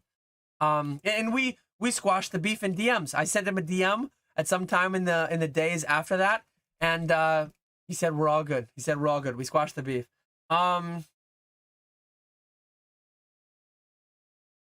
Since PSA offers are not tracked by any sales trackers, will it remove the race to the bottom that typically would have occurred, thus raising the floor of all PSA graded cards? Maybe. I don't know. Private sales happen all the time that aren't documented anywhere by any price trackers. But PSA vault offers are significantly larger. They're not ubiquitous, but they're more ubiquitous than random Instagram DMs and claim sales and this and that. Prismatic is life or death, Dan. That is correct, says Alex. Steve Friedlander says, I have nearly 3K Prizzy packs myself. I'm surprised you don't have a lot more. I don't have a lot more because, like, I think the short-term to mid-term price trajectory is down. If I was more optimistic on it, I would have more of it. But again, I'll just tell you what I have and why. I'm going to pull up, like, my latest inventory. I've 6,000 to 7,000 packs of Prismatic. I think I said 5 a little bit ago. I have a little more than I realized. I wish I had less. I wish I had less than 6,000 or 7,000 packs. They've done poorly. I had 6,000 or 7,000 packs when it was 10 or 11 a pack, and now they've gone down $3 a pack. I've lost 20 grand on Prismatic Evolutions in the past month or two, and I think I'm gonna lose more. I think I'm gonna lose more in the next few months. I think I'm gonna lose more in the next 6 to 12 months. But meantime, I'm arbitraging it too. I'm selling it. I'm making some amount of money selling it, buying it, replacing it, selling, like all that. But part of the reason that I have some is like it might never go. It's below 10 now. It might go above 10 in the next month, and it might never be below 10 again. I know that's a possibility, so that's why I don't want to have 0 of it. Does Destined Rivals have a Jason Page song? Nope, it's a skip from me. Jason Page willed Prismatic to GOAT status already. Don't sleep. Prismatic ETBs are dropping on Walmart on 10/6. Peak, that is disgusting of you, you dirty scalper. I'm letting the consumers have their consumer drops. I don't play in those drops. I mean, if they dropped ETBs by the pallet and I could swipe my credit card for a pallet, well, now I'm game. But I'm not gonna wait in a line to buy 2 to 20 Prismatic ETBs. Yes, that's the lottery ticket by the roll guy. Okay, yes, Alex, send me Steve's email, please. I will email him. For a small business doing less than 25 million sales a year, would you recommend cash basis accounting or accrual basis accounting? It depends on your goals. There is no universally correct decision. It depends on, are you taking a lot of money out of the hobby? Do you want to have better insight into how much money you're making by a year? I do accrual. I think most would benefit for their goals, as far as I understand them. Anecdotally, I know most people are on cash, and it better brings them towards their goals. My goals, though, are better suited for accrual, at least for me, the way that I work. Dan, did you see the celebratory fanfare promo is finally coming in English? I think I might be scooping up a couple dozen from players that earn them. I did not see that. Celebrations fanfare. I'm aware of those promos, but yeah, I was not aware of that. I might buy some too. When I buy something, I like to buy 400 of them. If somebody has access to 400 of them, I might buy them. Any number lower than that, I'm just not a huge fan of.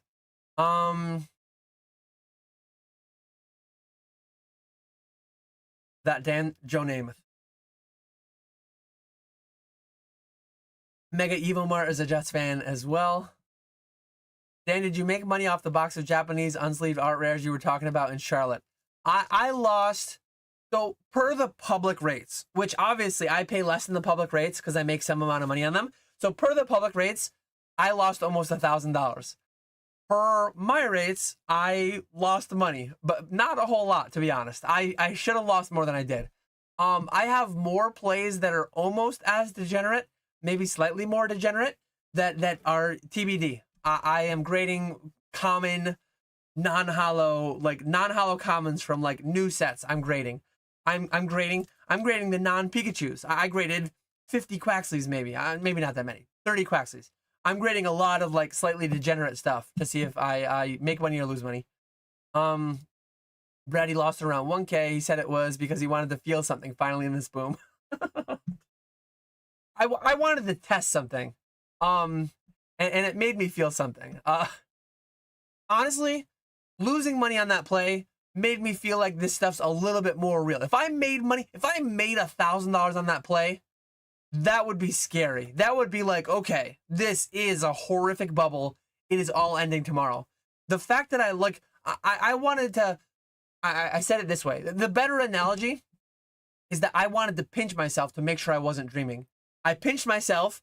Ow. Yes, I'm not dreaming. So this is all real. We booming. Because I lost money, we're booming, and it's more sustainable than had I made $1,000 on that play. If I made $1,000 on that play, I would send that every week until I lost money. I would send that 550 blind ARs every week until I lost money. Kelly Super did not play Pokemon Duel, unfortunately.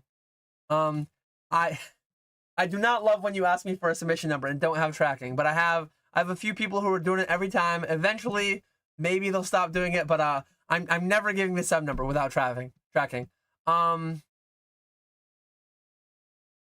Yes, send me tracking with contents. Thank you, Driver Pedals. Thank you, Gengar Greg, for being here. I can see the bottom now. I'm really close. I'm ending soon. We just crossed midnight. We crossed 3 hours. We are booming. I'm ending soon. Dan said stuff about me. I don't even think about him. Not probably. Bro was wrong about Destined Rivals and Prismatic. Between PK and Ponga, I actually still had 8 sealed cases of Destined Rivals. So I'm sending them labels to Probstein. They're shipping those to Probstein. I had twice as many Destined Rivals cases off the pallets as I have on the pallets. I guess 4 times as many, because only 2 on the pallets are mine. 2 are my dad's. But yeah, short term, obviously, if I could go back in time 4 months, if I knew Destined Rivals would go to 500, whatever, I don't even remember what Destined Rivals is, whatever it is. If I knew it would do it, I still would have sold some. As crazy as that sounds, I still would have sold some. I still need capital to buy things like this. I still need free capital. So at the end of the day, like, if you could tell me today, if you tell me that this is guaranteed to double in 2 months, I'm still selling it this weekend. I'm running a stream where people expect to be able to buy, be entertained, to gamble on, whatever. People expect to buy this weekend. They will be able to buy this weekend. If I knew this was doubling in a month, I would still be selling it this weekend because I have to. I have to keep operations running, cash flow wise, and just like the consumer wise. So would I be buying a little bit more at the open market price? Would I try to have 10,000 packs instead of having 3,000 packs? Yes. But like, I don't have unlimited money, so I couldn't just have 50,000 packs of Mega Evolutions, right? How much did you lose, Dan? Most people suck at math. I mean, having 7,000 packs of Prismatic, having gone from 11 a pack down to 8, I lost $20,000 right there, right? In the same time that I lost 20 grand on Prismatic, I made 10,000 packs of 151. I made 50 grand on 151, and I made 20 grand on McDonald's Pikachus, and I made this, like, it's all constantly moving in flux. Got him right at the end. The fishing emote, hook, line, and sinker. Each player that earns one gets only one, so kind of hard to purchase 400 at once for that card. I want the ones coming direct from the printer. I want the one that the PK Ono situation. When you buy loose packs off of people, what is the average quantity in a shipment? I try to not buy under $1,000, but I do buy some. So $1,000 is like at least 100, 200 packs. Probably the average quantity is like 300-400. Because I buy from some people that sell me like 2,000-3,000 at a time. But I buy from a lot of people that are like 100, 200, 300 in that vicinity. For your Japanese breaks, do you ever look for unsealed boxes to get a better deal? I only buy shrink on. from the right source, it would be fine. But like, I think the optics of it, I say that, but like most of the English packs we sell are loose, so like we don't have shrink on there. But at least for Japanese for now, I'm doing shrink on only, sealed boxes only. Destined Rivals is $450. I listened to too many podcasts and YouTube videos and thumbnails that said it was 700 because there was a sale or two at 700 on TCG Player, right? How much for a Mega Evolutions booster box from you? I don't do that. I have people that reach out to me a lot. Dan, can I buy one box? Dan, can I buy one case? I will not and cannot beat the lowest eBay price. I will not and cannot beat, and that goes for all of it. That goes for Sword, Shield, Scarlet, Violet, any of it. I don't want to. I can't. It's not worth my time, energy. I don't want to, because like the thing, I've done it before. I've done it as like a homie thing, and what it ends up being is like, ooh, Dan sent me that box, and it's like, oh, the corner was a little bit squishy, or the wrap was a little bit loose, or I can't believe you packed it. I'm gonna skip all that. I don't want to do that. Buy from someone else. It's not worth from any aspect, and the price doesn't exist. I just don't even offer it. I don't do business to consumer anymore. Even homie stuff, it's like, I can't beat P Football P. I can't beat Hills Wholesale Gaming. Like, buy from them. Support them. Buy from Sassy Auto on eBay. I can't and I won't beat those people's prices. We need a 151 reprint booster bundle specifically. I hope they stop. I'm biased because I have a lot and I want it to go up, I guess. But like, I have a lot. I want Prismatic to go down. I want Destined to go down. I want to be able to get them more easily. So Walmart has a 12 quantity limit for everything they drop. When they dropped ETBs right before Prismatic release, I grabbed 6 cases in like 30 minutes. They're poor man's distro. Would your distro allocation increase if you doubled your request order? My account is so small, they basically tell me what I'm getting. I usually, for most items, I don't get the request. When I got this, I wasn't able to say I want X amount. They said, Dan, you're getting this amount. And that's what it was. Yeah, it's just, it's not worth my time and it's not worth your potential frustration. And Peak That True says, buy from Old School on eBay, Live. Yeah, buy from someone else, because I'm just not set up anymore. In this current market, in this phase that we're in this phase that I'm in, I'm just not business to consumer anymore. I would love to be able to. I don't have enough product as it is with the live streams and all that. But everything that I have is just more suited for funneling it to the live stream. Here's your last comment, Dan. End the stream. You're ready. I am ready. I appreciate everyone hanging out today. We are booming over 3 hours. Got a little fired up there, but we kept the lights orange and blue on brand. Yeah, appreciate everyone hanging out.